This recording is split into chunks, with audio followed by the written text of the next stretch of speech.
तो last time हमने कहाँ तक कर लिया था? 35B तक, है ना। 35B तक अगर तुम ध्यान से देखोगे तो इसमें एक तरीके से उन्होंने बताया है कि सिविल नेचर के केस कौन से होते हैं, ज्यूरिसडिक्शन क्या है, पेक्यूनियरी ज्यूरिसडिक्शन क्या है, सिविल नेचर के केस कौन से होते हैं, है ना। सब रेस जुडिस, रेस जुडिकेटा और लोकल ज्यूरिसडिक्शन के बारे में मैं बताया सेक्शन 16 से लेके 20 तक, और सेक्शन 15 में बताया केस कैसे फाइल किया जाएगा, ठीक है ना। उसके बाद उन्होंने ये बता दिया केस अगर मतलब इंस्टीट्यूट कर दिया गया है जो किसी भी ज्यूरिसडिक्शन में तो उसका ट्रांसफ़र कैसे होगा, ट्रांसफ़र से रिलेटेड चीज़ें मैं बता दी सारी की सारी। 25 तक हम ट्रांसफ़र से चले जाएं, ठीक है। और उसके बाद ये उन्होंने ये डिस्कस कर लिया कि भाई कैसे कैसे केस फाइल होगा, फिर केस फाइल करने का तरीका क्या होगा तो सेक्शन 26 से हमें बताया गया है ना, कैसे कैसे आप केस फाइल करेंगे, समन करेंगे। कुल मिलाकर टेक्निकली उन्होंने 35B तक पूरी ट्रायल ख़त्म कर दी। बाद में हमें निर्णय और डिग्री के बारे में भी बता दिया। कौन से सेक्शन में बताया निर्णय डिग्री के बारे में? 35 में 36 तो अभी आया नहीं बेटा, ठीक है। तो टेक्निकली यहां पर उन्होंने पूरी की पूरी ट्रायल ही खत्म कर दी कि यहां से इस तरीके से चलती है, ये ट्रायल होती है, खत्म बात, सीपीसी खत्म हो गई आपकी, ठीक है ना। अब चूंकि डिग्री हो चुकी है तो अब अपन उसके एग्जीक्यूशन के लिए जाएंगे। अब जो हमारा नेक्स्ट चैप्टर है वो डिग्री के एग्जीक्यूशन से है, ठीक है। डिक्री और ऑर्डर दोनों की एग्जीक्यूशन से रिलेटेड है। ये सेक्शन जो एक्चुअली पूरा का पूरा सेक्शन केवल एक ऑर्डर से रिलेटेड है, वो ये जो चैप्टर है हमारा भाग 2 एग्जीक्यूशन ऑर्डर 21 उससे रिलेटेड है। इसमें सेक्शन है 36 से लेके 74 तक, इतने हमारे पास सेक्शन है। तो एक ऑर्डर हम यहाँ तक चलेंगे, बाकी अभी तक जितने भी ऑर्डर थे वो हमारे ये 35B तक लगभग कवर हो गए, ठीक है ना। जिसमें हमने सेक्शन ऑर्डर 5 देखा था समन, ऑर्डर 16 साक्षी को समन, है ना, इसमें प्रतिवादी को समन था। ऑर्डर 5 में केस कैसे फाइल किया जाएगा, ऑर्डर 4 सेक्शन 26 इस तरीके से जितना भी था। एडजॉर्नमेंट वगैरह अभी इसमें नहीं दिया है एडजॉर्नमेंट वगैरह, लेकिन ये बताया कि यदि आप डिले करते हो, विलम्ब करते हो तो आप पर कितनी कॉस्ट लगाई जाएगी। तो ये है ना, शपथ पर आप काम करेंगे ऑर्डर 18। तो सारी चीज़ें ऑलमोस्ट लगभग जितनी सेक्शन में आ सकती थी वो आ चुकी। बाकी कुछ सेपरेट अपने ऑर्डर थे तो हम सेपरेटली उनको ऑर्डर के टाइम पर पढ़ लेंगे, ठीक है। तो हम जल्दी जल्दी करते हैं, आज हमें काफ़ी कुछ करना है, ठीक है ना, ज़्यादा टाइम नहीं ले सकते क्रैश कोर्स की वजह से। चलें, तो हम एग्जीक्यूशन की बात कर रहे हैं। तो पहले हमें सेक्शन 36 एक डायरेक्शन देती है कि एग्जीक्यूशन के बारे में ये बताती है कि जो डिक्री के एग्जीक्यूशन के लिए प्रोविजन है, बेसिकली हमें डेफिनेशन क्लॉज में दो चीज़ें, न्यायालय का जो जजमेंट होता है उसमें उसका निष्कर्ष दो तरीके से निकलता है, एक डिक्री के रूप में, एक ऑर्डर के रूप में। तो यहाँ पर ये कहना चाह रहे हैं कि जो डिक्री के एग्जीक्यूशन के लिए प्रोविजन है वो ऑर्डर के एग्जीक्यूशन के लिए भी लागू होंगे। कि ऑर्डर के, इसका मतलब ऑर्डर के एग्जीक्यूशन के लिए कोई भी नया ऑर्डर हमारे पास नहीं है, वो सब हम 21 में ही कवर करेंगे। तो 36 डायरेक्शन देती है। यहाँ से देखें सारे के सारे जो सेक्शन है, प्रोविज़न है, सेक्शन वाइज बहुत महत्वपूर्ण है। तो ये देखें कि ये वाला प्रोविज़न कहाँ दिया गया है, 36 में दिया गया है। अब ये बताते हैं कि भाई एग्जीक्यूशन वगैरह कैसे होगा, तो वो तो आप जानते हैं, अभी अपन सेक्शन 60 में भी पढ़ लेंगे एग्जीक्यूशन वगैरह, और सेक्शन 55 में भी पढ़ लेंगे। अब ये दूसरा सेक्शन जो बोलते हैं वो बोलते हैं 37 डिक्री पारित करने वाले न्यायालय की परिभाषा। तो कौन सा कोर्ट डिक्री पारित करने वाला कोर्ट होगा। अब यहाँ पर डेफिनेशन को देखेंगे तो ये नहीं समझ में आता कि डेफिनेशन यहाँ दी क्यों गई है, क्योंकि यहाँ से तो टेक्निकली यही लगता है कि डिक्री तो वही पारित करेगा जिसने डिसीजन दिया है ना। तो फिर ये डेफिनेशन दी क्यों जा रही है, ये बेसिकली डेफिनेशन इस सेंस में दी जा रही है। तुम इधर देखो, ठीक है, कोई भी इधर उधर ना देखे, इधर देखें, क्योंकि हम केवल समझ रहे हैं, अभी क्रैश कोर्स में ज़्यादा बेयर एक्ट में देखने की जरूरत भी नहीं है। तो यहाँ पर जो डेफिनेशन दी, ये जो दिया गया डिक्री पारित करने वाले न्यायालय की परिभाषा, बेसिकली उस न्यायालय के संबंध में दी नहीं है जिसने डिक्री पारित की है। ये बताना चाह रहे हैं कि अगर एक न्यायालय ने एक डिक्री पारित कर दी और उसकी कर दी गई अपील, और अपील न्यायालय ने उसमें डिसीजन दे दिया, अब ये डिक्री किसके द्वारा पारित की गई मानी जाएगी, तो ये डिक्री उसी न्यायालय की मानी जाएगी जिसने पहले डिसीजन दिया था, है ना। बेसिकली ये बता रहे हैं अगर एक डिक्री की अपील कर दी गई है तब डिक्री पारित करने वाले न्यायालय की डेफिनेशन क्या है, तो तब भी डिक्री पारित करने वाले की न्यायालय की डेफिनेशन वही है जो पहले थी, यानी कि जिसने डिसीजन दिया है। इसीलिए इसमें टाइटल ये नहीं दिया कि डिक्री पारित करने वाले न्यायालय की परिभाषा है, ये कह रहे हैं कि जहां की डिक्री अपीलीय अधिकारिता के प्रयोग में पारित की गई है वहां प्रथम बार का न्यायालय है, यानी कि उसकी अपील गई, अपील न्यायालय ने डिसीजन दिया, तो प्रथम बार का न्यायालय। फर्स्ट कोर्ट कौन था? ट्रायल कोर्ट, जिसमें हम सेक्शन 15 में गए थे, निम्नतम श्रेणी का न्यायालय सेक्शन 15। तो ये है। फिर आगे उन्होंने ये बता दिया कि भाई अगर डिक्री पारित करने में अगर वो ट्रायल कोर्ट विद्यमान नहीं रह गया है, ट्रांसफर हो गया है, वो पोस्ट खत्म कर दी है, वट एवर जो भी है, ठीक है ना, तो वो कोर्ट जो उस समय उसका डिसीजन करने के लिए कॉग्निजेंस लेने और उसको डिसीजन करने के लिए ऑथराइज्ड है, वो उसका प्रथम बार का न्यायालय माना जाएगा। ठीक है, तो ये इतनी सी बात हमें बताई है। और हमें फिर सेकंड पैरा में ये बताया गया है कि यदि प्रथम बार के न्यायालय की जो एग्जीक्यूशन की निष्पादन अधिकारिता समाप्त कर दी गई है ना, या उसका कोई क्षेत्र बांट दिया गया है, अगर उसका क्षेत्र है दो न्यायालय में बांट दिया गया है, तो यहाँ पर दोनों न्यायालय को डिक्री के एग्जीक्यूशन की पावर होगी, डिक्री के निष्पादन की पावर होगी।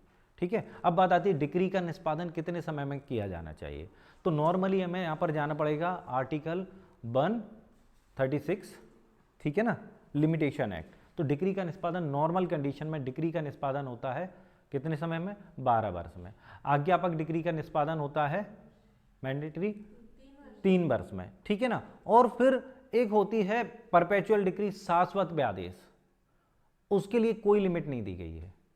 शाश्वत व्यादेश के लिए, परपेचुअल डिक्री के लिए कोई लिमिट नहीं दी गई है। तो ये आप अपना मेंशन नहीं है तो मेंशन कर लें। नॉर्मल कंडीशन में कितने में आता है? 12 वर्ष में, है ना, और मैंडेटरी डिक्री की कंडीशन में 3 वर्ष, और परपेचुअल डिक्री शाश्वत व्यादेश की कंडीशन में कोई लिमिट प्रिस्क्राइब नहीं है, कभी भी आप उसका एग्जीक्यूशन करा सकते हैं। तो ये आप कर लें। ठीक है, अब बात आती है ये डिक्री के 137 हमने कर लिया, अब आती है 138। 138 कहती है वह न्यायालय जिसके द्वारा डिक्री का निष्पादन की जा सकेगी। तो डिक्री पारित करने वाले की न्याय परिभाषा अलग थी जो हमें 137 में दी गई थी। अब ये कहते हैं एग्जीक्यूशन कौन कराएगा? तो नो डाउट एग्जीक्यूशन वही कोर्ट कराएगा जिसने डिक्री पारित की है। लेकिन कई बार हमें डिक्री को ट्रांसफर करना पड़ता है, केस को नहीं, डिक्री को। केस तो ट्रांसफर हो गया, सेक्शन 24-25 में हमने ट्रांसफर कर दिया है ना, 23-22 में भी हमने ट्रांसफर से रिलेटेड प्रोविजन देखे थे सीपीसी में, तो केस हमारा ट्रांसफर हो गया, कोई नहीं। डिक्री भी जो डिक्री पारित कर दी गई है वो भी एग्जीक्यूशन के लिए ट्रांसफर की जा सकती है। ठीक है, तो या तो वो कोर्ट जिसने डिक्री पारित की है या फिर वो कोर्ट जिसको एग्जीक्यूशन के लिए भेजी गई है वो डिक्री का निष्पादन करेगा। ठीक है, अब भेजी, तो ये तो 138 में बता दिया। ठीक है, और अब बात आती है कि जिसको एग्जीक्यूशन के लिए भेजी गई है, ये आती है हमारी सेक्शन 138। तो 138 ये कहती है कि भाई एग्जीक्यूशन के लिए डिक्री 2 प्रकार से भेजी जा सकती है, या हम ये कहें कि 2 कारणों से भेजी जा सकती है। अगर पहले तो ये देख लें कि 2 कोर्ट को भेजी जा सकती है, कंपिटेंट कोर्ट को, सक्षम अधिकारिता वाले, यानी कि जैसे सिविल जज क्लास 1 भेज रहा है, तो अगर वो सिविल जज क्लास 1 को भेजता है तो वो पक्षकार के आवेदन पर भेजेगा। और अगर लोअर कोर्ट को भेज रहा है, अपने से अधीनस्थ कोर्ट को भेज रहा है, ये हमें 130 वो सेक्शन 39 के क्लॉज 2 में मिलेगी ये वाली लाइन जो मैं बोल रहा हूँ कि भाई अगर वो स्वमोटो भेज रहा है तो अधीनस्थ न्यायालय को भेज सकता है, लेकिन अगर बराबर वाले न्यायालय को भेजेगा तो पक्षकार के यानी कि डिक्रीदार के, है ना, डिक्री होल्डर के एप्लीकेशन पर भेजेगा। अब सवाल ये उठता है ये भेजेगा क्यों? जैसे हमने बात की थी भाई सेक्शन 16 में सूट इंस्टीट्यूट किया जाएगा उस जगह जहाँ विषय वस्तु स्थित हो, मूवेबल इमूवेबल प्रॉपर्टी स्थित हो वहाँ। तो ऐसे ही डिक्री का एग्जीक्यूशन भी वहाँ किया जाएगा जहाँ प्रॉपर्टी स्थित हो। अगर मान लो अपने को कैसे कैसे करते हैं डिक्री का, यदि मूवेबल इमूवेबल प्रॉपर्टी को हम कुर्क कर सकते हैं, हाँ, अटैच करेंगे और बाय एक्शन हम उसको सेल कर देंगे, यही करेंगे ना, चाहे मूवेबल हो चाहे इमूवेबल हो, तो प्रॉपर्टी होनी तो चाहिए, तो हम उस जगह भेजेंगे।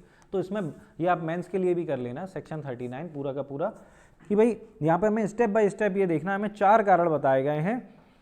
तो पहले तो हम ये भेजेंगे कि भाई वो जो प्रतिवादी है वास्तव में स्वेच्छा से वहाँ निवास करता है दूसरे न्यायालय के जुरिस्डिक्शन में। हम केस कहाँ का फाइल कर रहे थे? जहाँ कॉज ऑफ एक्शन एराइज हुआ था, ठीक है ना, जहाँ प्रतिवादी निवास करता है, स्वेच्छा से अभिलाप के लिए काम करता है। लेकिन अब चूंकि डिक्री का एग्जीक्यूशन हो रहा है तो हम जो कॉज ऑफ एक्शन एराइज होता है वो वाली लाइन छोड़ देंगे, क्योंकि कॉज ऑफ एक्शन एराइज होने से हमारी कुर्की तो नहीं हो पाएगी। कुर्की तो हम उसको पकड़ के ही करेंगे, डिक्री के एग्जीक्यूशन तो हम उसको पकड़ के ही करेंगे। तो वहाँ जहाँ वो निवास करता है, हो सकता है केस हमने वहाँ लगाया हो जहाँ कॉज ऑफ एक्शन एराइज हुआ, लेकिन अब ये जहाँ निवास करता है। मेरे ख्याल से क्रैश कोर्स के हिसाब से हम स्लो चल रहे हैं। चलें, फिर तुष्टि के लिए पर्याप्त संपत्ति। अब जिस कोर्ट में जिसने ट्रायल किया है, जिसने डिसीजन दिया, डिग्री पारित किया, उसके जुरिस्डिक्शन में निर्णित नहीं की जजमेंट डेप्टर की कोई भी संपत्ति नहीं है जो तुष्टि के लिए, है ना, सेटिस्फेक्शन के लिए सफिशिएंट हो, तो उस न्यायालय में भेज देगा जहाँ इतनी संपत्ति है डिग्री होल्डर की, वो जजमेंट डेप्टर की, जो तुष्टि के लिए, है ना, सफिशिएंट हो, उन्मोचन उसके लिए, सेटिस्फेक्शन के लिए।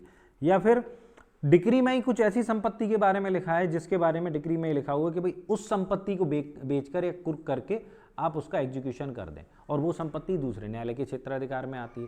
तो हमें इन सब कंडीशन में और अन्य सफिशिएंट कॉज जो भी बता दिए जाए, तो या तो वो निवास करता है, या डिक्री के लिए पर्याप्त संपत्ति दूसरे कोर्ट में है, दूसरे कोर्ट के ज्यूरिसडिक्शन में है, या डिक्री में ही ऐसा लिखा है कि इस संपत्ति से किया जाए और वो संपत्ति दूसरे कोर्ट के ज्यूरिसडिक्शन में आती है, या फिर अदर रीजन, जो भी सफिशिएंट रीजन हो, सेटिस्फैक्ट्री रीजन हो, इस कारण से हम डिक्री का ट्रांसफर कर सकते हैं, तो हम डिक्री का ट्रांसफर कर देंगे। क्लियर? ठीक है। और पहले में हम करेंगे एप्लीकेशन में सबसेक्शन 1, सबसेक्शन 2 में लिखा है हम कैसे कर देंगे, स्वप्रेरणा। स्वप्रेरणा से हम उसको करेंगे सबऑर्डिनेट कोर्ट को। ठीक है, आगे चलते हैं। क्लॉज 4,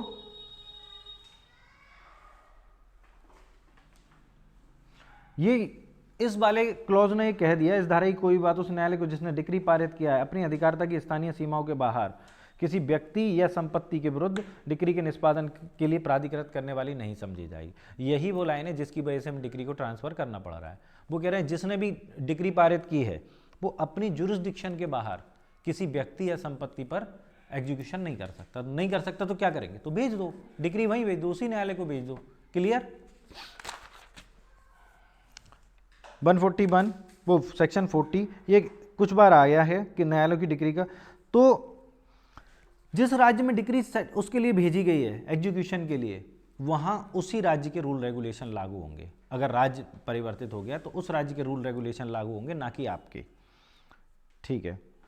और 41 कहती है कि निष्पादन कार्यों के परिणाम का प्रमाणित किया जाना।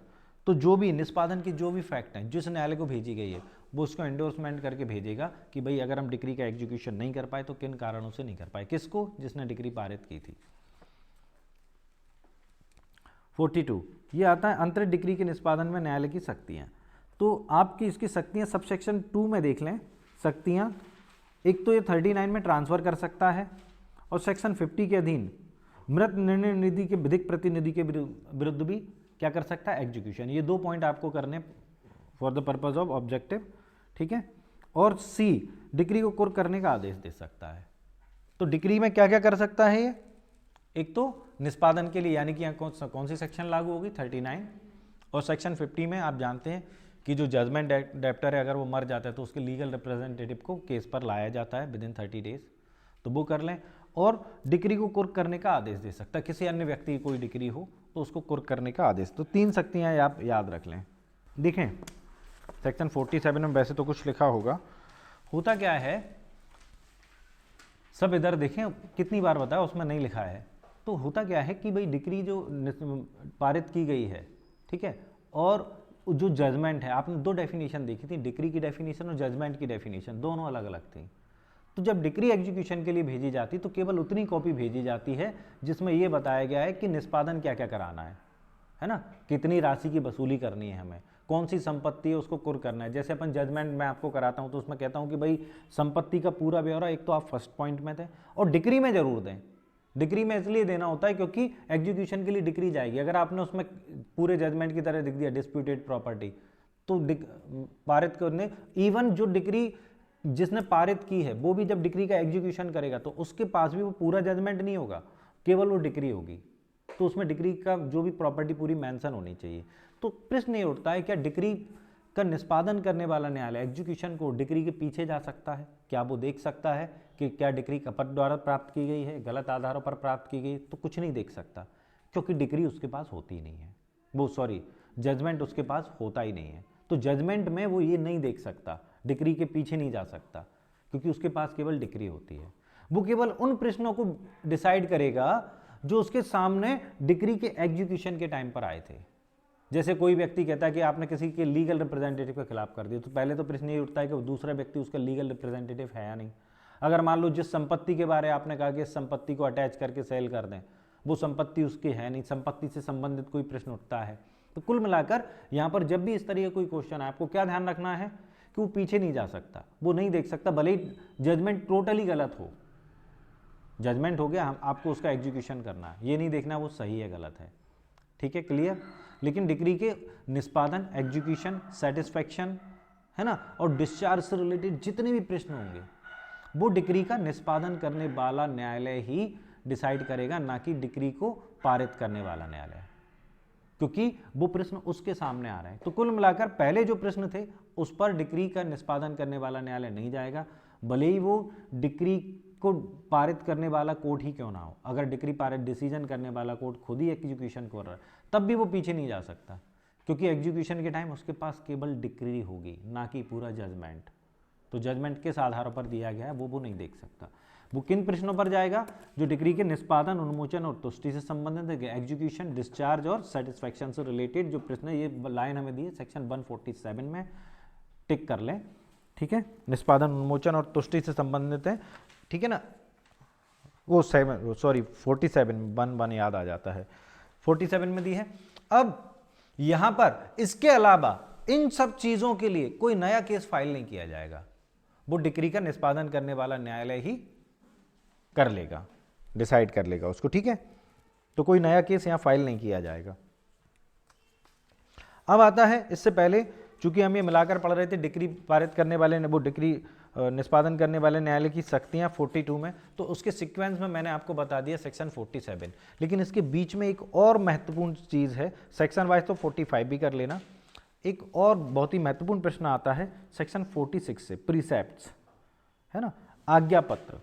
तो कई बार हम एग्जीक्यूशन के लिए तो नहीं, हम कई बार जो डिक्री पारित करने वाला न्यायालय होता है वो क्या करता है, दूसरे कोर्ट को एक आज्ञा पत्र, प्रीसेप्ट भेजता है इस बात का कि जो भी डिक्री में जो भी संपत्ति मेंशन है उसको वो कुर्क कर ले, अटैच करने के लिए भेजता है। आज्ञा पत्र किस बात के लिए? दूसरे कोर्ट को हम क्यों भेजेंगे कि इस डिक्री में जो भी प्रॉपर्टी मेंशन है आप उसको केवल अटैच कर लो।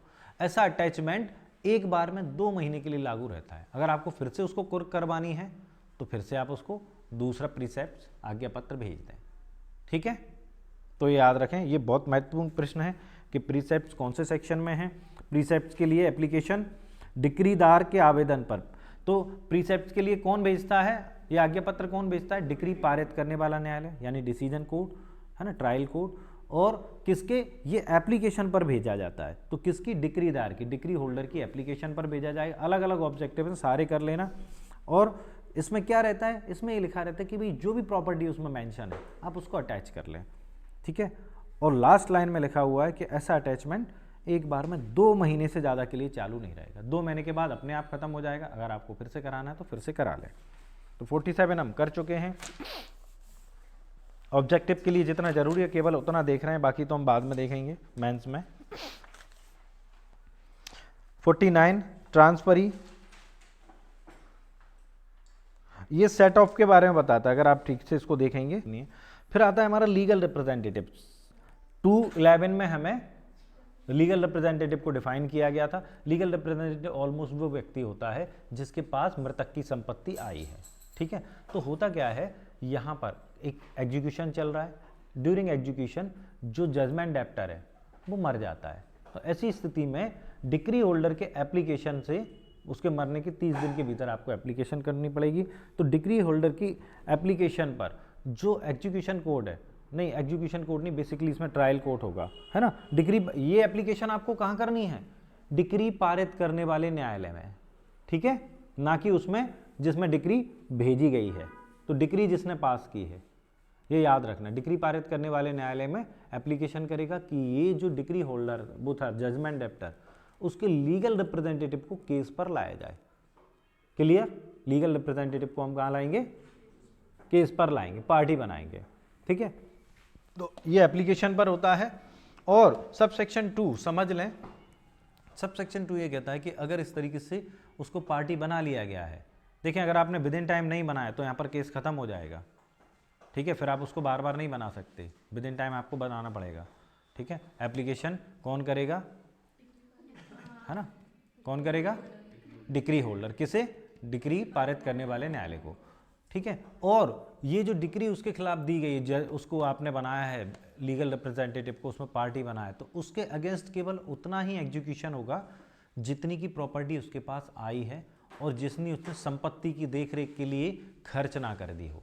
मान लो उसके पास 2 लाख रुपए की प्रॉपर्टी आई, 20,000 उसने प्रॉपर्टी को सिक्योर करने में, सिक्योर से मतलब ये नहीं कि उसने बाउंड्री वॉल बना दी हो, लीगल प्रोसीडिंग करने में जो भी उसने ख़त्म किया हो वो सब काटने के बाद जितनी उसके पास संपत्ति, मान लो 1,80,000 उसके पास बचे, 20,000 उसने ख़त्म कर दिए, तो डिक्री का एग्जीक्यूशन उसके खिलाफ केवल और केवल 1,80,000 के लिए होगा, है ना। ऐसा नहीं कि एग्जीक्यूशन में आप जजमेंट वो लीगल रिप्रेजेंटेटिव की पर्सनल प्रॉपर्टी खा लो, नहीं, वो नहीं।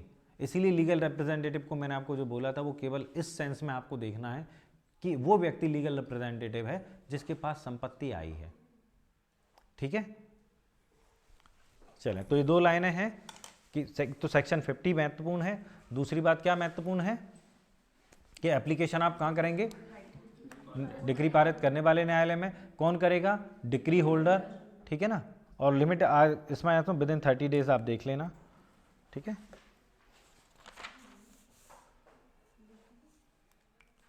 चलें, अब आता है 51, निष्पादन करने की न्यायालय की शक्ति।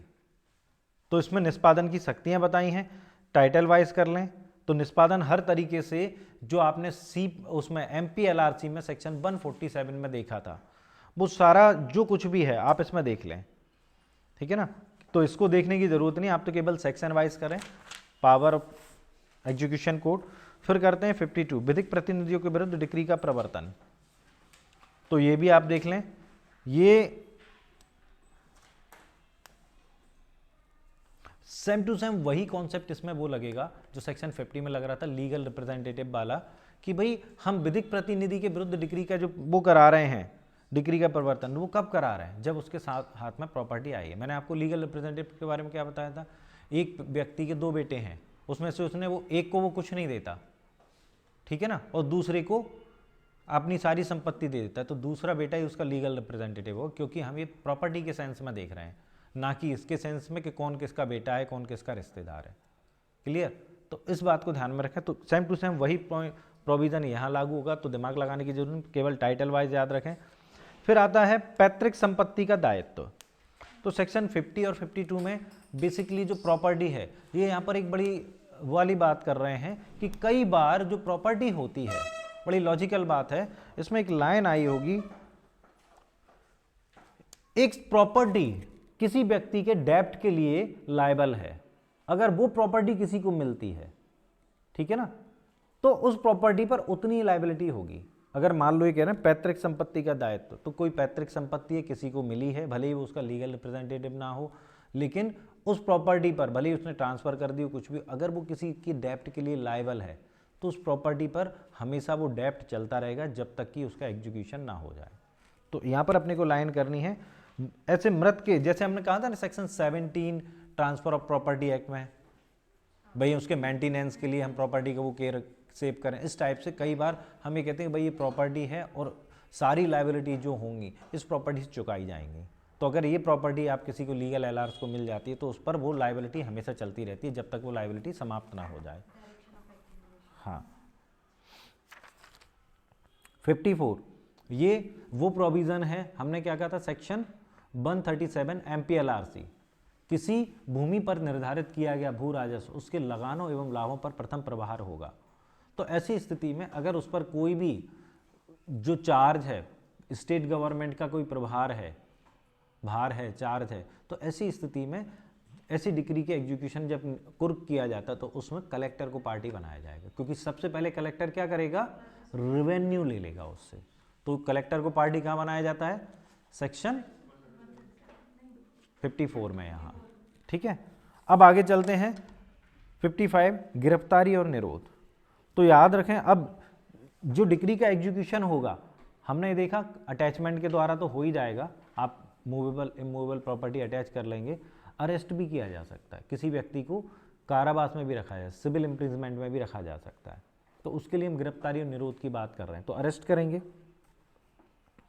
तो जिले के सिविल, तो यहाँ पर पहले तो ये बताया किसी व्यक्ति को अगर अरेस्ट किया जाए सेक्शन 55 तो जिले के सिविल कारागार में रखा जाएगा, और यदि वहाँ सुविधाएं नहीं है तो स्टेट गवर्नमेंट बताएगी उनको कहाँ रखना है। तो दो चीज़ें मेंशन कर लें, एक तो जिले के सिविल कारागार में, और यदि वहाँ ऐसी सुविधाएं नहीं है, उपयुक्त बात सुविधा नहीं है, तो स्टेट गवर्नमेंट डिसाइड करेगी कि कहाँ रखना है। ठीक है, रात में गिरफ्तार किया नहीं जाएगा, ये प्रोविजो बताता है। इसमें एक सीक्वेंस है, अगर आप उसको थोड़ा सा दिमाग में रखेंगे, बेसिकली ये जो प्रोविजो 2 है वो ये बताता है कि कोई भी बाहरी द्वार तोड़कर नहीं खोला जाएगा।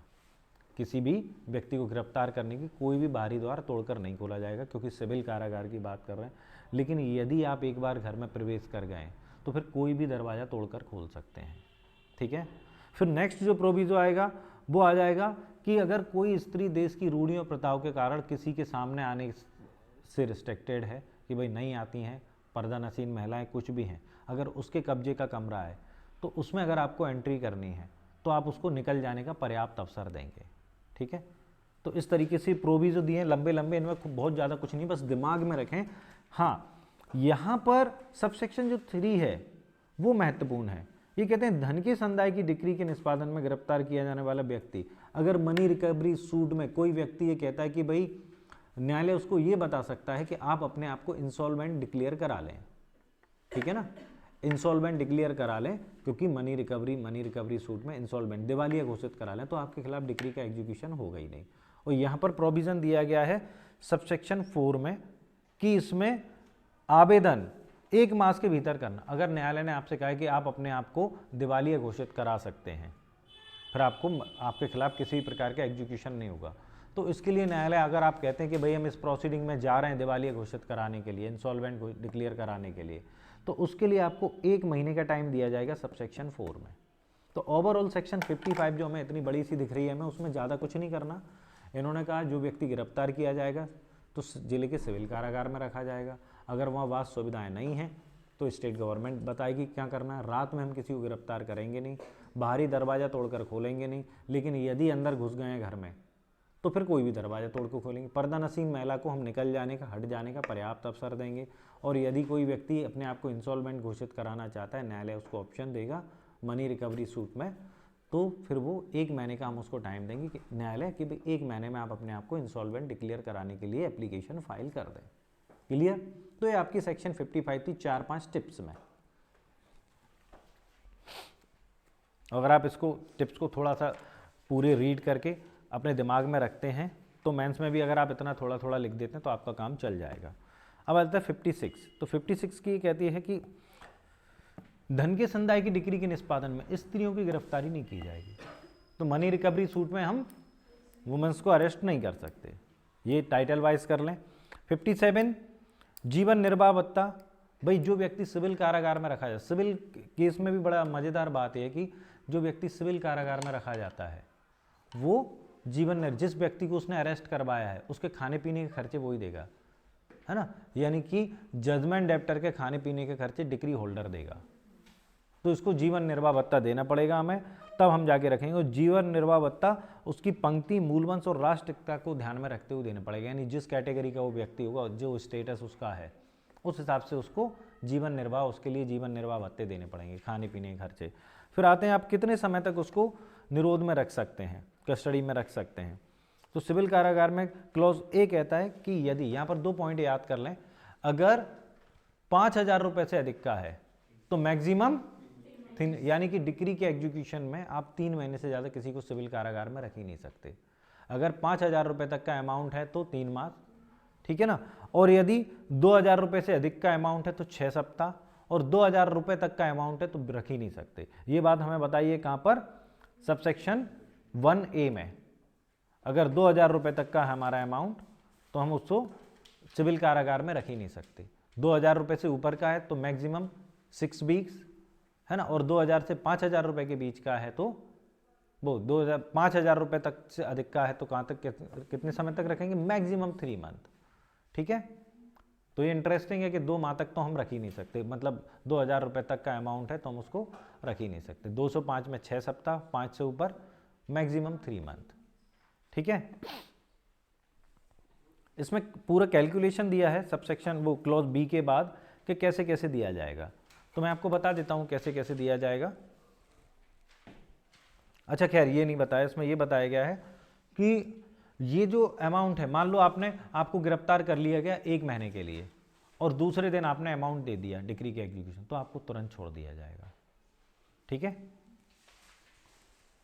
और ये आपको कहाँ है, सिविल कारागार में ही दे दें तो भी काम चल जाएगा, जरूरी नहीं कोर्ट आके दें, तो आपको छोड़ दिया जाएगा। ठीक है ना, डिक्री तो ये पढ़ लेना आप, चलो मैं बता देता हूँ। सिविल कारागार के बाद साधक अधिकारी को आपने संदाय कर दिया तो छोड़ दिया जाएगा, डिक्री की तुष्टि हो गई तो छोड़ दिया जाएगा, है ना। जिस व्यक्ति के आवेदन पर उसे गिरफ्तार किया गया, अगर वो अनुरोध करता है, वो रिक्वेस्ट करता है, तो भी उसको छोड़ दिया जाएगा। ठीक है, और जिस व्यक्ति के आवेदन पर निरोध किया गया, उसके जीवन निर्वाह भत्ता देने में लोभ किया जाता है, तो भी छोड़ दिया जाएगा। तो या तो कब कब छोड़ दिया जाएगा, वो सिविल कारागार में जितना भी वो है अमाउंट वो दे देते हैं, या सेटिस्फेक्शन हो जाता है डिक्री की तुष्टि का कि हाँ, सेटिस्फेक्शन एक अलग चीज़ होती है। ये दोनों चीज़ें तो मैं लग रहा होगा यार दोनों एक ही तो है, नहीं। एक तो होता है अपने सिविल कारागार में पूरा अमाउंट, सेटिस्फेक्शन होता है कि हमने बात कर ली कि हाँ 10,000 रुपये थे ना, 5,000 रुपये ले लो, काम खत्म, बात खत्म करो, तो ये सेटिस्फेक्शन होता है। जब डिक्री होल्डर कम में मान जाते हैं तो उसको सेटिस्फेक्शन हो गया तो भी छोड़ देंगे। और यदि जजमेंट वो है, डिक्री होल्डर ने अपने अनुरोध किया कि भाई छोड़ दो तो छोड़ देंगे, और यदि डिक्री होल्डर ने जो जीवन निर्वाह भत्ता देने में लोभ किया है तो भी छोड़ देंगे। चलें,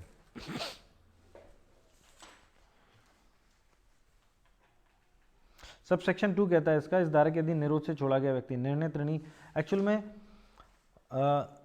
अगर उसको डिक्री के एग्जीक्यूशन ना करने के कारण, निष्पादन ना होने के कारण डिक्री, उसको सिविल कारागार में रख लिया जाए, इसका मतलब ये नहीं है कि उस अब डिक्री का एग्जीक्यूशन नहीं होगा, उसके डिक्री का एग्जीक्यूशन तो अभी भी होगा, लेकिन उसको अब जेल में नहीं डाला जाएगा। ठीक है, क्योंकि वो मैक्सिमम 3 मंथ है, 3 मंथ। अब आ जाता है रुग्णता या बीमारी के आधार पर छोड़ा जाना, सेक्शन 59। तो इस आधार पर भी हम उसको छोड़ सकते हैं। यहाँ छोड़े जाने के भी तरीके देखें, अगर उसको गिरफ्तार किया गया है और वो बीमार है तो उसको तुरंत छोड़ दिया जाएगा। मान लो किसी व्यक्ति के खिलाफ उन्होंने वारंट निकाला है, तो पहले में तो ये कह रहे हैं कि अगर ये पता पड़ता है कि जिस व्यक्ति के खिलाफ उन्होंने वारंट निकाला है वो बीमार है, ठीक है ना, कैसे कैसे गंभीर रूप से बीमार है, तो उसको वारंट को रद्द कर दिया जाएगा। और यदि गिरफ्तार कर लिया है और न्यायालय की राय है कि उसको इतना स्वस्थ नहीं है कि कारागार में रखा जाए, तो उसको फिर गिरफ्तारी से छोड़ दिया जाएगा। ठीक है ना। और यदि क्लॉज 3 कहता है यदि सिविल कारागार को सुपुर्द कर दिया गया है तो स्टेट गवर्नमेंट उसको कब छोड़ सकती है, क्लॉज ए में बताया गया है संक्रामक और सांसर्गिक रोग के कारण स्टेट गवर्नमेंट भी छोड़ सकती है। और न्यायालय कब छोड़ सकता है, जब उसको गंभीर रोगन्यता है, क्लॉज बी, सबसेक्शन 3 का क्लॉज बी। तो क्या हुआ, अगर वारंट जारी किया गया है तो वारंट रद्द कर दिया जाएगा, अगर गिरफ्तार कर लिया गया है तो गिरफ्तारी से छोड़ दिया जाएगा। ठीक है ना, गंभीर रुग्णता के कारण। और यदि सिविल कारागार में सुपुर्द कर ही दिया गया तो स्टेट गवर्नमेंट सांसर्गिक और संक्रामक रोग के कारण छोड़ देगी और गंभीर रुग्णता के कारण न्यायालय छोड़ देगा। खत्म। सेक्शन 60, सेक्शन 60 में ये बताया गया है क्या क्या अटैच किया जा सकेगा, क्या क्या अटैच किया जा सकेगा। तो देखें यह हमें पहला जो पैरा दिया गया प्रोविजो से पहले सबसेक्शन 1, ये हमें ये बताता है कि क्या क्या अटैच किया जा सकेगा। उसके बाद जो प्रोविजो है वो ये बताता है कि क्या क्या अटैच नहीं किया जा सकेगा। ठीक है, यहाँ पर जो पहला पैरा है इसको अगर आप देखें, एक व्यक्ति अपने हिसाब किताब की बुक रखता है, वो एक डॉक्यूमेंट है, लेकिन वो अटैच नहीं की जा सकती। एक्चुअल में यहाँ पर हर वो चीज़ दी हुई है जिससे पैसा आता है ना, हुंडी, चेक, अंश, है ना, सिक्योरिटी, जितनी भी ऐसी चीज़ें हैं जिससे पैसा आता है, जिसमें पैसा है, वो सब अटैच किया, जिससे डिक्री होल्डर को पैसा मिलना है, वो जजमेंट डेप्टर को पैसा मिलना है, वो सब कुछ अटैच किया जा सकता है। लेकिन आपने केवल किताब हिसाब किताब की रख रखी है तो उससे तो पैसा मिलना नहीं है। ठीक है, तो वो अटैच नहीं की जाएगी। तो ये जितनी भी नाम लिखे हुए हैं उसमें अगर आप देखेंगे तो एक ही सेंस निकलता है कि हाँ ये चीज़ें, ये डॉक्यूमेंट ये बताते हैं कि इनसे, इन चीज़ों में से डिक्री जो जजमेंट डेप्टर है वो किसी ना किसी से पैसा वसूलेगा, तो वो हम उसका अटैच कर लेंगे और वो पैसा डिक्री होल्डर के फेवर में वसूला जाएगा। ठीक है ना। अब बाकी क्या क्या नहीं अटैच किया जाएगा वो हम प्रोविजो में देख रहे हैं। तो प्रोवी में जो स्टार्टिंग में है वो सेम टू सेम LRC जैसा है। एक तो पहनने के कपड़े जो ज़रूरी हैं, खाने के बर्तन वगैरह, और जो रूनिया के हिसाब से स्त्रियाँ अलग नहीं रख सकती, खेती के लिए बीज, है ना, खेती के उपकरण, ये सब चीज़ें। और दूसरी चीज़ क्या आता है कि यहाँ पर जैसे LRC में था, इलेक्ट्रॉनिक रूप से चलने वाले जो उपकरण हैं वो अटैच कर लिए जाएंगे। आप खेती करें लेकिन हल से करें, किसान बने, ठीक है। तो इलेक्ट्रॉनिक यांत्रिक प्रक्रियाओं द्वारा चले जितने भी वो हैं इंस्ट्रूमेंट, वो सब अटैच किए जा सकेंगे, उनको छोड़ के बाकी अटैच नहीं किया जा सके। इसके बाद हमारा जो क्लॉज आता है वो आता है कौन सा, आई, और दो है ना, IA। तो I और IA यहां पर हम समझ लें, IA पहला जो कहता है नॉर्मल डिग्री के भरण पोषण से भिन्न किसी डिग्री के निष्पादन में, अगर वो मेंटेनेंस के नहीं है, मेंटेनेंस नहीं बनाया गया है, तो उसके अलावा आप किसी भी डिग्री के एग्जीक्यूशन में, तो कोई किसी की अगर सैलरी, यहाँ पर ये दोनों क्लोज आते हैं कि किसी व्यक्ति की सैलरी है वो कितनी अटैच की जा सकती है। तो ये कहते हैं अगर वो भरण पोषण से भिन्न, मेंटेनेंस से अगर भिन्न डिग्री है तो हम उसको कितना अटैच कर लेंगे। सबसे पहले हम उसमें से मान लो 10,000 रुपये हैं तो 10,000 रुपये का 1,000 रुपये अटैच नहीं करेंगे। उसके बाद जो 9,000 रुपये बचेंगे उसका 2/3 अटैच नहीं करेंगे। ये बता रहे हैं कि कितना अटैच नहीं किया जाएगा। तो सबसे पहले 1,000 रुपीज़, फिर उसके बाद जो बचा हुआ रुपये है ना उसका 2/3। तो यहाँ गणित लगा लेना, जिसका मैथमेटिकल कैलकुलेशन लगा लेना, पूरा उसी पर डिपेंड है, ठीक है। और AI कहता है कि वेतन का 1/3 हम अटैच नहीं करेंगे, बाकी का अटैच कर सकते हैं, ठीक है।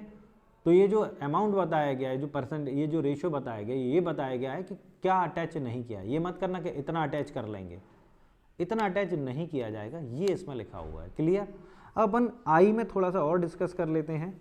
देखें, भरण पोषण की डिग्री तो भाई दूसरे को भरण पोषण देना है तो हम उसको रोक नहीं सकते, तो वो तो अगर एक बार अटैच चालू हो गया तो चालू हो गया, जब तक वो ऑर्डर समाप्त नहीं किया जाता है। लेकिन बाकी जो आई में जो क्लॉज दिया गया, भरण पोषण से भिन्न डिग्रियाँ, तो वो लगातार 12 माह तक, है ना, जैसे लगातार 12 मानी 24 माह तक अटैच रहेगी वो, उसके बाद फिर बंद हो जाएगी 12 महीने के लिए, ठीक है। लगातार कितने समय तक, 24 महीने तक आप उसको अटैच कर सकते हैं, उसको वसूल सकते हैं उससे, ठीक है। और उसके बाद वो जो जितनी भी आपसे वसूली होनी है, टेक्निकली वो वसूली वहाँ पर ख़त्म। 24 महीने में जितना आप वसूल सकते हो वसूल लो, उसके बाद वसूली ख़त्म। उसके बाद मान लो आपको किसी नई डिग्री में फिर से सैलरी को अटैच करना है तो 12 महीने का गैप रखना पड़ेगा, ठीक है। तो कुल मिला के आपको ज़्यादा टेक्निकल ना जाए तो इतना तो याद रख लो कि 24 महीने तक लगातार, यानी 2 वर्ष तक लगातार अटैचमेंट चलेगा, उसके बाद 12 महीने का गैप आएगा, ठीक है। इससे आपका काम चल जाएगा, ठीक है। फिर आता है KB, इसमें कहते हैं जीवन बीमा पॉलिसी के अधीन संदेय धन। तो लाइफ इंश्योरेंस पॉलिसी के अधीन जो संदेय धन है वो अटैच नहीं किए जाएंगे। N भी एक बार पूछा गया है, भावी भरण पोषण का अधिकार, तो ये भी अटैच नहीं किया जाएगा।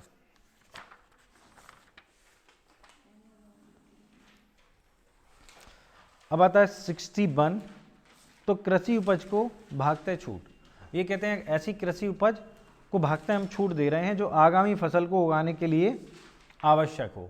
आगामी फसल को उगाने के लिए हम इतना समर्थवान रखें किसी किसान को कि वो, उसके पास इतनी संपत्ति तो हम छोड़ दें कि वो आगामी जो भी फसल है उसको उगाने के लिए समर्थ हो जाए, ठीक है। तो राज्य सरकार बाय नोटिफिकेशन ऐसी चीज़ों को छूट प्रदान कर सकती है। तो ये हमें 61 में बताया, टाइटल वाइज करने हमें ज़्यादा नहीं करना। 62 टाइटल वाइज कर लें, निवास गृह में संपत्ति का अभिग्रहण। 63 कई न्यायालयों की डिक्रियों के निष्पादन में कुर्क की गई संपत्ति, ठीक है। तो यदि कैसे कैसे मान लो एक से ज़्यादा न्यायालय एक ही संपत्ति को कुर्क कर लेते हैं तो वहाँ कैसे होगा कि भाई कहाँ कहाँ हम संपत्ति का विक्रय करवाएंगे। तो ये कहते हैं अगर उनमें श्रेणी का अंतर है, ऊपर नीचे की श्रेणी के हैं, लोअर कोर्ट अपर कोर्ट है, तो जो ऊंची श्रेणी का कोर्ट होगा उसके द्वारा की गई कुर्की मान्य होगी। और यदि कुर्की में श्रेणी का अंतर नहीं है, कैटेगरी का अंतर नहीं है, तो जिसने पहले कुर्की गई उसकी कुर्की मान्य होगी। बात समझ में आई, है ना। अटैच कर सकते हैं 2 कोर्ट, कोई दिक्कत नहीं। ऑर्डर ही तो करना है कोर्ट को, हमने अटैच कर ली, पता पड़ा वो पहले ही से अटैच है। तो अगर श्रेणी का अंतर है तो ऊपर की श्रेणी का जो कोर्ट होगा उसके द्वारा अटैचमेंट माना, उसके द्वारा किया गया अटैचमेंट माना जाएगा, ठीक है ना। और यदि श्रेणी का अंतर नहीं है तो क्या होगा, जिसने पहले अटैच की थी उसके द्वारा किया गया अटैचमेंट माना जाएगा।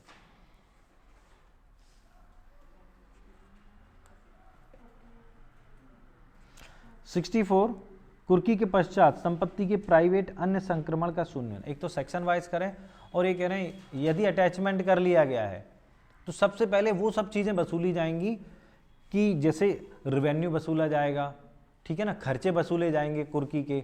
इसके बाद अगर सब कुछ लेने देने करने के बाद कुछ और भी उस पर लायबिलिटीज हों, अगर कुछ बचता है तो वो मिलेगा, नहीं तो सारी की सारी लायबिलिटीज उसकी समाप्त हो जाएंगी उस संपत्ति पर।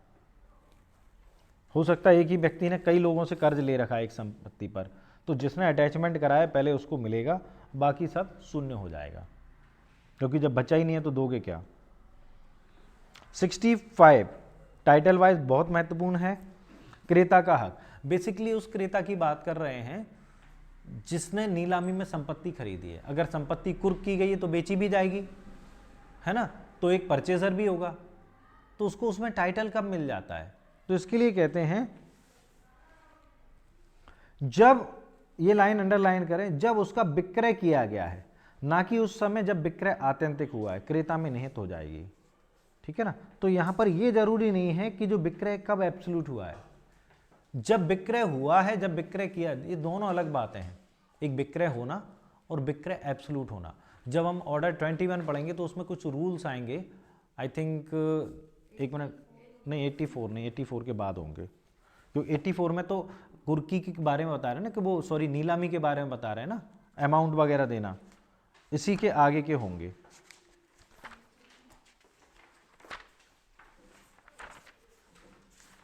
(92, 93) इस तरह से कुछ होंगे, है ना। तो विक्रय 92 में कब एब्सोल्यूट हो रहा है विक्रय? विक्रय तो तब हो जाता है जब कुर्की की जाती है, जैसे ही आपकी 3 आपके नाम बोली छोड़ दी गई, हो गया। लेकिन आत्यंतिक कब हो रहा है? 92 में बताया विक्रय कब आत्यंतिक हो जाएगा या पास करते, जहां 89, 90 के दिन कोई आवेदन नहीं किया गया है, ऐसा आवेदन किया गया जो अनुज्ञात यानी कि उसमें जो प्रॉपर्टी थी जो अटैच की गई उसको विक्रय को समाप्त कराने कोई आवेदन नहीं किया गया, और किया गया तो उसको रिजेक्ट कर दिया गया, तब वो एब्सोल्यूट होता है, ठीक है ना। तो यहां पर ये क्या बता रहे हैं कि बिक्री वो क्रेता का हक उसमें कब से आ जाएगा संपत्ति में? जब वो विक्रय की गई है, ना कि एब्सोल्यूट हुई है। ये हमें कहां बताया गया है? सेक्शन 60। अब यहां पर आप चाहें तो लिख लें सेक्शन 92 भी, रूल 92 लिख सकते हैं, ठीक है। 65 पर ऑर्डर 21 रूल 92।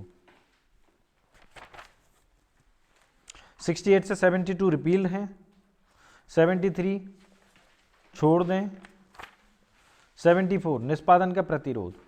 तो यदि कोई व्यक्ति एग्जीक्यूशन में बाधा डालता है तो हम उसको 30 दिन का सिविल कारागार देंगे, ठीक है। इतनी सी बात है और कुछ नहीं है। क्या ये प्रोविजन ऑर्डर 21 रूल 97 में दिया गया है। चलें, अब आता है कमीशन निकालने की शक्ति। कमीशन पहले तो आप ये देख लें, कमीशन ऑर्डर 26 में है, ठीक है। और कमीशन किस किस चीज़ के लिए निकाल सकते हैं? कमीशन एडवोकेट्स का एक पैनल होता है जो न्यायालय अपनी पावर देकर भेजता है कि भाई आप एज एन कोर्ट वहाँ जाएं, जहाँ पर कोर्ट नहीं जाता है, लोकल इंस्पेक्शन वगैरह जो भी है, तो उसके लिए कमीशन निकाला जाता है। तो कमीशन अपनी रिपोर्ट देता है न्यायालय को आके, और उसके आधार पर न्यायालय अपना डिसीजन करता है, ठीक है। तो कमीशन यहाँ पर देख लें, किसी व्यक्ति की परीक्षा करने के लिए, लोकल इंस्पेक्शन इन्वेस्टिगेशन करने के लिए, लेखाओं की परीक्षा समायोजन के लिए, विभाजन के लिए, वैज्ञानिक तकनीकी अन्य विशेषज्ञ अन्वेषण के लिए, संपत्ति का विक्रय कराने के लिए जो शीघ्र और प्रकृत्या क्षयशील हो और जो अवधारण है ना, और अनुसचिवीय कार्रवाई के लिए। तो इन चीज़ों के लिए कमीशन निकाला जाता है, ठीक है। क्या इसमें विभाजन लिखा हुआ है?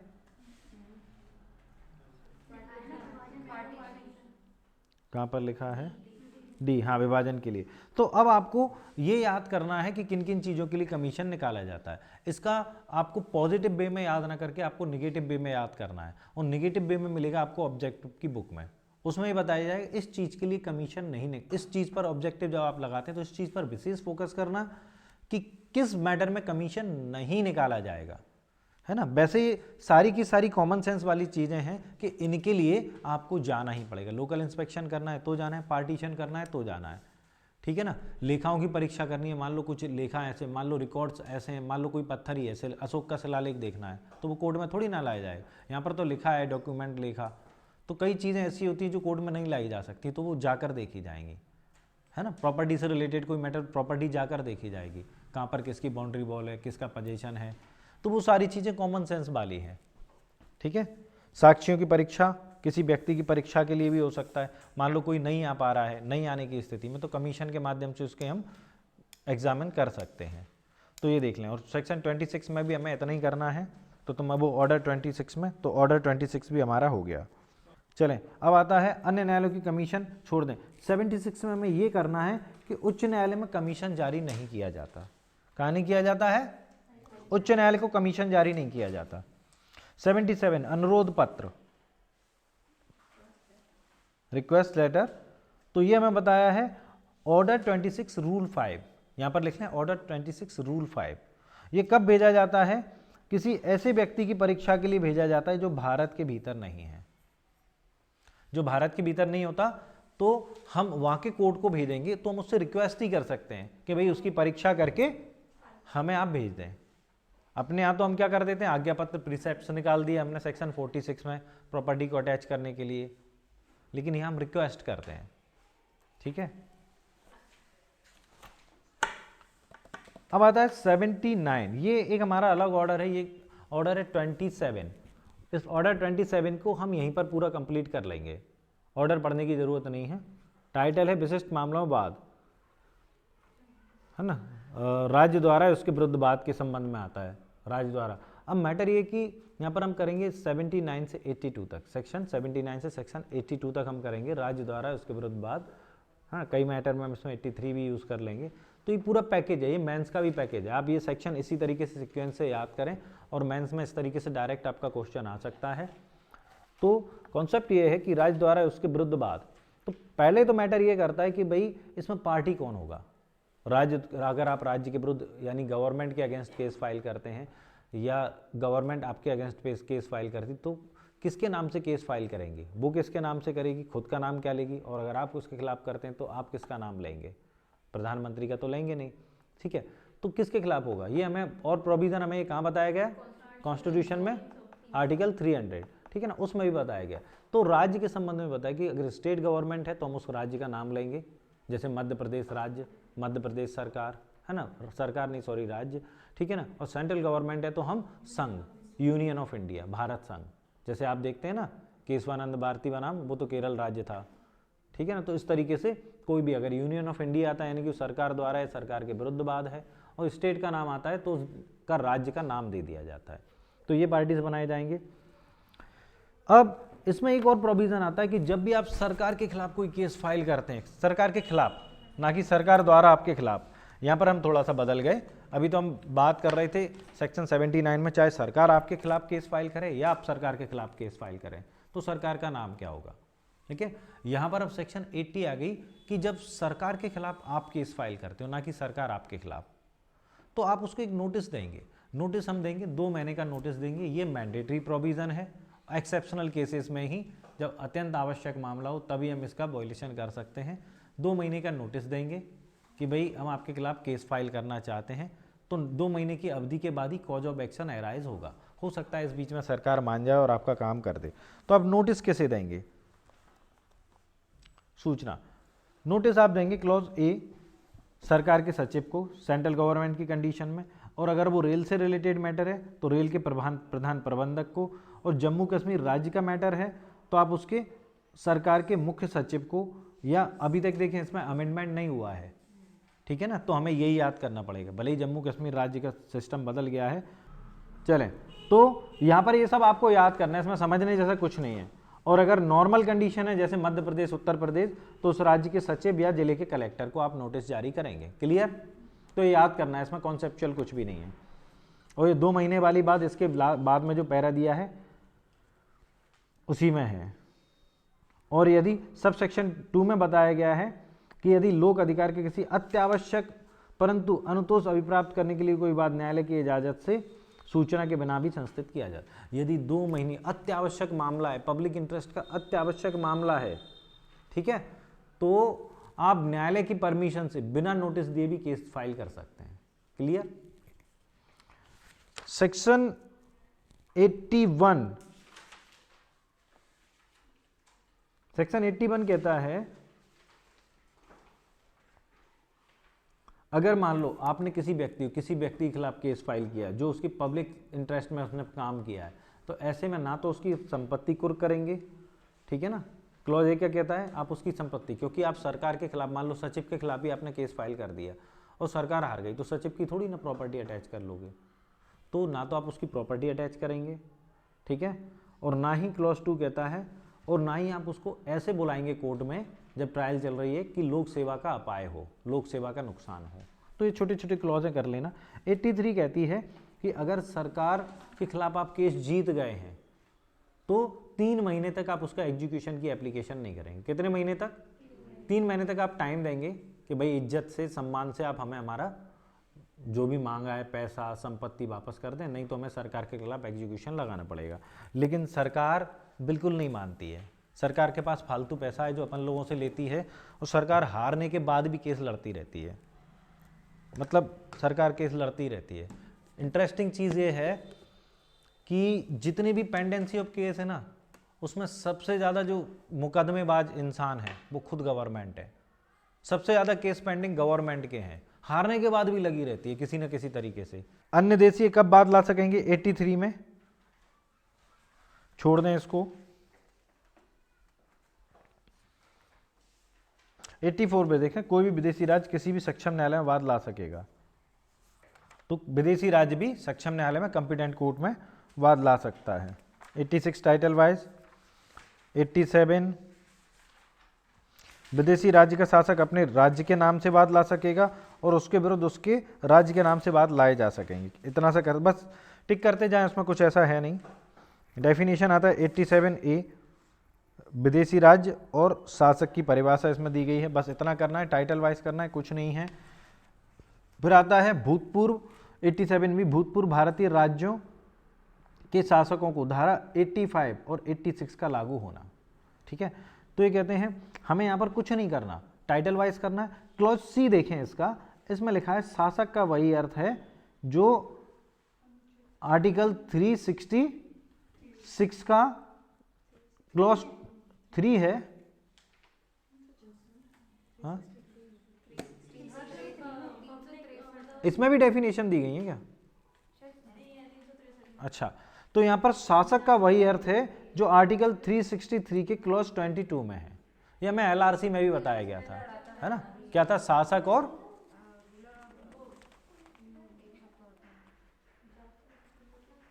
चले, तो यहां पर ये मैटर भी टिक कर लें, खत्म। अब थोड़े से कुछ सेक्शन हैं जो 88 और 89, अब कुछ सेक्शन है जो हमें समझने पड़ेंगे। तो पहले कहते हैं इंटरप्लीडर सूट। इंटरप्लीडर सूट के लिए ऑर्डर 35 हमें क्या करना है, यहीं पर हम जितने ऑर्डर बीच में आ रहे हैं हम सारे के सारे कवर करते चलेंगे।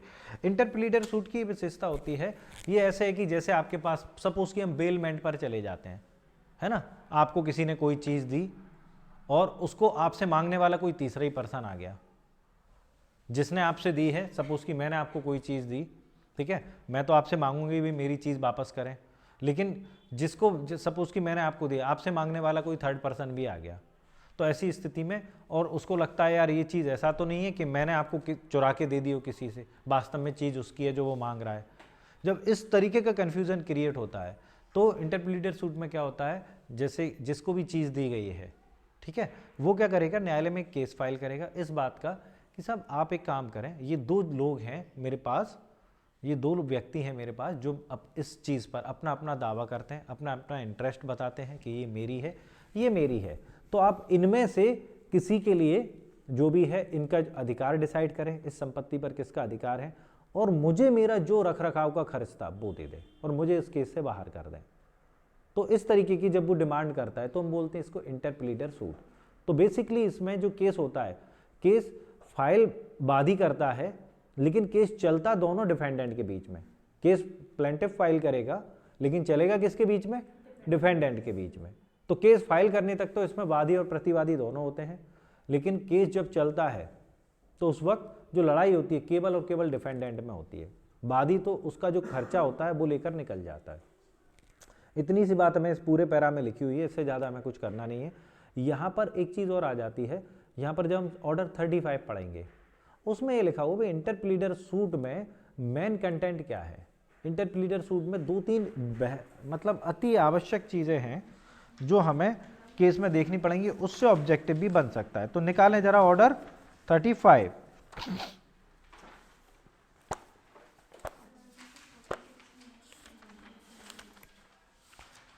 पहली चीज रूल 1 ये कहता है कि किन किन चीजों का मैंडेटरी उसमें मेंशन होना चाहिए प्लांट में। 3 चीजें, आपको और चीजें देने हैं देते रहो, लेकिन अगर ये 3 चीजें नहीं है तो वो इंटरप्लीडर सूट ही नहीं है। पहला यह कथन होगा कि परिवारों और खर्चों के अलावा वो किसी अन्य हित का उस विषय वस्तु में दावा नहीं करता।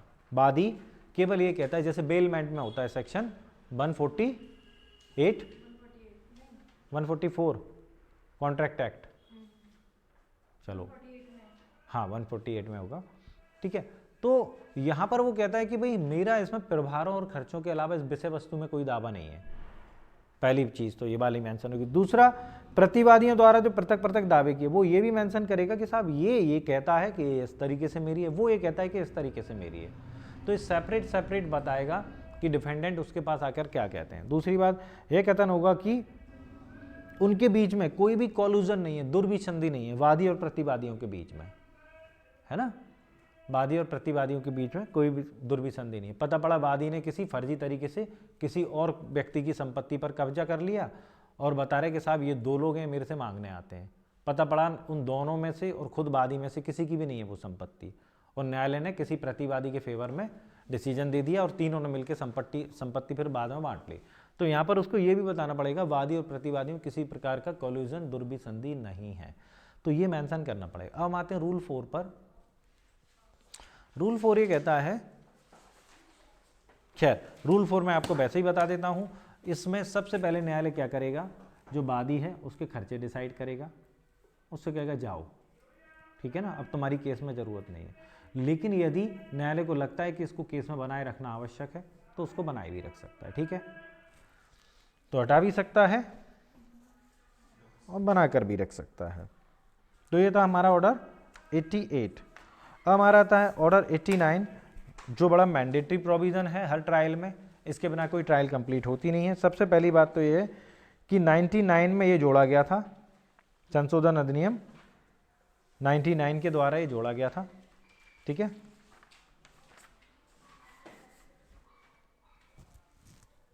ये कहता है वादों का वैकल्पिक निराकरण।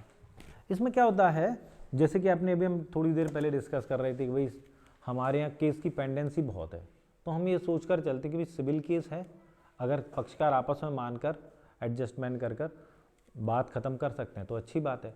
तो हम उसको प्लेटफॉर्म दे देते हैं पक्षकारों को कि भाई यहाँ पर आप राजीनामा कर लें, ऑप्शनल जो भी है वैकल्पिक निराकरण कर लें, इस तरीके से रिलीफ ले लें, उसकी हम डिक्री बना देंगे। जो भी आप आपस में डिसाइड करोगे हम उसकी डिक्री बना देंगे। तो इसको हमें पढ़ना है ऑर्डर 89, वो rule 89, order 10 clause A, clause B, clause C, इससे हमें पढ़ना है, ठीक है ना। ऑर्डर 10 का clause A, B, C, 3 clause को मिलाकर हमें सेक्शन को पढ़ना है। तो क्या करते हैं, जब भी कोई सिविल केस फाइल किया जाता है तो मैंडेटरी प्रोविजन है, इसका पालन होता ही होता है 89 का, कि हम न्यायालय क्या करेगा, जो भी न्यायालय को लगता है कि इस पॉइंट पर डिसीजन हो सकता है तो ऐसे पॉइंट बनाएगा न्यायालय, उसको पक्षकारों के समक्ष रखेगा। पक्षकार चाहें तो उसमें संशोधन करा सकते हैं, तो संशोधन के माध्यम से जो भी नए पॉइंट बनते हैं फिर उनको पक्षकारों के समक्ष रखेगा, ठीक है। और पक्षकारों को 4 ऑप्शन देगा जो हमें दिए गए हैं इसमें, आर्बिट्रेशन, कंसिलेशन, है ना, और जुडिशियल नहीं लोक अदालत, हाँ ठीक है ना, न्यायिक निपटारा जिसके अंतर्गत लोक अदालत आती है, और सेटलमेंट, मीडिएशन। तो ये 4 ऑप्शन देगा। यहाँ पर जो आर्बिट्रेशन और कंसिलेशन जो शब्द दिए गए हैं, जब आप इसको आगे देखेंगे, ये बड़ा अच्छा है मेंस के लिए और इजीली याद भी हो सकता है आपको। आर्बिट्रेशन और कंसिलेशन दोनों को आगे उन्होंने कह दिया कि एक ही एक्ट से चलेंगे, मध्यस्थ एवं सुलह अधिनियम 1996 के तहत चाहे आप आर्बिट्रेशन में जाएं चाहे कंसिलेशन में जाएं, कार्रवाई कहाँ चली जाएगी, मध्यस्थ एवं सुलह अधिनियम, आर्बिट्रेशन एंड कंसिलेशन एक्ट 1996 में चली जाएगी। तो 2 क्लॉज तो इसमें चले गए, लेकिन क्लॉज सी जो दिया गया है उसको हम 2 भागों में बांट देंगे, ठीक है। एक ये कहते हैं कि भाई एक तो आप लोक अदालत के माध्यम से चले जाएं, लोक अदालत में अगर आप जाना चाहते हैं आज तो आप कहाँ चले जाएंगे, लीगल सर्विस अथॉरिटी एक्ट 1987 के तहत मामले का निपटारा करेंगे, लोक अदालत में भेज देंगे। और न्यायिक निपटारे के लिए अगर आप भेजा जाता है तो विधिक सेवा प्राधिकरण 1987 के अंतर्गत भेजेंगे। याद रखना, यहाँ पर आपको लग रहा होगा कि एक ही एक्ट है, लेकिन एक ही एक्ट 2 पार्ट में है। एक्चुअल में ये जो विधिक सेवा प्राधिकरण एक्ट है इसके सेक्शन 19 से स्टार्ट होता है लोक अदालत, उससे पहले विधिक सेवा प्राधिकरण के प्रोसीजर चलते हैं। तो यदि आप लोक अदालत में जाना चाहते हैं तो आपको सेक्शन 1920 से आप लोक अदालत में चले जाएं, और अगर उसमें नहीं जाना चाहते हैं तो उससे पहले न्यायिक निपटारे के लिए विधिक सेवा प्राधिकरण में सेक्शन 18 तक आप जा सकते हैं। क्लियर? तो 2 एक्ट, ये जो एक एक्ट है वो 2 पार्ट में है। बाकी अगर आप मीडिएशन के लिए चाहते हैं, बीच बचाव के लिए चाहते हैं, तो आपके बीच में किसी को मध्यस्थ बना दिया जाएगा और वो आपके लिए मीडिएशन करा देगा। क्लियर? तो इस तरीके से आप जा सकते हैं। तो क्या होता है, जैसे ही आप केस फाइल करेंगे प्लेंट जाएगा, प्रतिवादी को समन जाएगा, प्रतिवादी भी आ गया है ना, ऑर्डर 5 में प्रतिवादी को समन जाएगा। तो अब अपन चले जाते हैं, यहां से हम पहुंचेंगे सीधे सीधे ऑर्डर 10 क्लॉज ए में। ठीक है भाई, मीडिएशन कराना है आपको, वैकल्पिक निराकरण चाहिए तो उसको तो बुलाना पड़ेगा ना डिफेंडेंट को। तो आपने जब ये बुला लिया है तो अपन चलते हैं सीधे सीधे ऑर्डर 10 क्लॉज ए में। तो ये कहते हैं वैकल्पिक विवाद समाधान के किसी एक ढंग के लिए विकल्प देने का न्यायालय का निर्णय। तो ये कहते हैं स्वीकृति और प्रत्याख्यान को अभिलिखित करने के पश्चात जब आपने उसको बुला लिया है तो जो भी होंगे, जो भी एडमिशन होंगे है ना, जो भी डिनाई होगी, भाई एडमिशन हो गया उस पर तो बात ही खत्म हो गई। डिनाई अगर करता है डिफेंडेंट तो उसको न्यायालय के बाहर निपटारे के लिए आप क्या करेंगे, वैकल्पिक निर्देश देने के लिए जो भी है, मतलब आपको वैकल्पिक निर्देश दिया जाएगा कि हाँ आप जाएं, इन 4 प्लेटफॉर्म में से कहीं पर भी आप वैकल्पिक निराकरण करा सकते हैं। ठीक है। और क्लॉज 1B में हमें क्या बताया गया है, सुलह और फोरम प्राधिकारी के समक्ष उपस्थिति। तो जो भी आपको डेट दी गई है, पार्टीज उस वक्त उस जगह पर अपीयर होंगी। ठीक है। सुलह के लिए प्रयासों की असफलता के विरुद्ध परिणाम न्यायालय के समक्ष, और यदि आप लोग सुलह नहीं कर पाते हैं 89 में तो क्लॉज सी में बता दिया गया है वो जो रिपोर्ट है असफलता की, वो रिपोर्ट कारणों सहित न्यायालय को भेज दी जाएगी। क्लियर? तो आपको ऑप्शन दिया जाएगा रूल 1A में, उस ऑप्शन पे आप पहुंचेंगे रूल 1B में, और अगर असफलता हो जाती है तो आप पहुंचेंगे रूल 1C में दोबारा से कोर्ट के पास। ठीक है। और यदि आप कोर्ट के पास वापस आ जाते हैं तो सब सेक्शन 2 में इन्होंने फिर से बता दिया कि फिर न्यायालय अपनी कार्रवाई चालू कर देगा। पहली लाइन में लिखा है न्यायालय वाद की प्रथम सुनवाई में, इसी से पता पड़ता है कि आपके बीच में सुलह नहीं हुई और फिर से प्रोसीडिंग चालू की गई। तो खैर चलें, अभी हमने 3 क्लॉज देखे हैं वैकल्पिक निराकरण के लिए, सेक्शन 89 के लिए। बाकी हम इसको जब ऑर्डर पढ़ेंगे तो हम ऑर्डर 10 फिर से पूरा पढ़ेंगे। ठीक है। तो समझ में आ गई बात। 4 शब्द याद करने हैं, क्या क्या, आर्बिट्रेशन, कंसिलिएशन, न्यायिक निपटारा लोक अदालत के माध्यम से, और मीडिएशन। वो कैसे कैसे जाएंगे, आर्बिट्रेशन कंसिलिएशन के लिए आर्बिट्रेशन एंड कंसिलिएशन एक्ट 1996 के तहत जाएंगे, और पब्लिक लोक अदालत के लिए आप कहाँ जाएंगे, विधिक सेवा प्राधिकरण 1987 के तहत ही जाएंगे, और न्यायिक निपटारे के लिए भी उसी एक्ट के तहत जाएंगे। बस वो 2 पार्ट में है एक्ट, इसलिए 18-19 में देख लेना जहाँ तक है वो न्यायिक निपटारे के लिए, उसके बाद लोक अदालत की। और अगर 4th पॉइंट में जाते हैं मीडिएशन के लिए, मीडिएशन का तो मतलब है एडवोकेट को मध्यस्थ बना दिया जाता है, भाई इनके बीच में जाकर आप बैठ के बात कर लें। मीडिएशन, हर कोर्ट में एक मीडिएशन ऑफिस होता है, उसमें जाकर आप आपस में समझौता कर लें। ठीक है। इससे related cases Salem advocate bar association, मध्यस्थता सुलह लोक अदालत के प्रथम प्रयास के, ये कहता है ये मैंडेटरी प्रोविजन है और इन प्रयासों के असफल होने के बाद ही केस चलेगा। कौन सा है, Salem advocate bar association versus union of India 2003। महत्वपूर्ण केस है, कई डिसीजन में आता है सीपीसी के। Salem advocate bar association versus union of India. ठीक है। तो ये असफलता के बाद ही क्या चलेगा, अब आगे केस चलेगा। ठीक है। अब हम चलते हैं सेक्शन 90 विशेष मामले। तो विशेष मामले के यहां पर लिख लें ऑर्डर 36।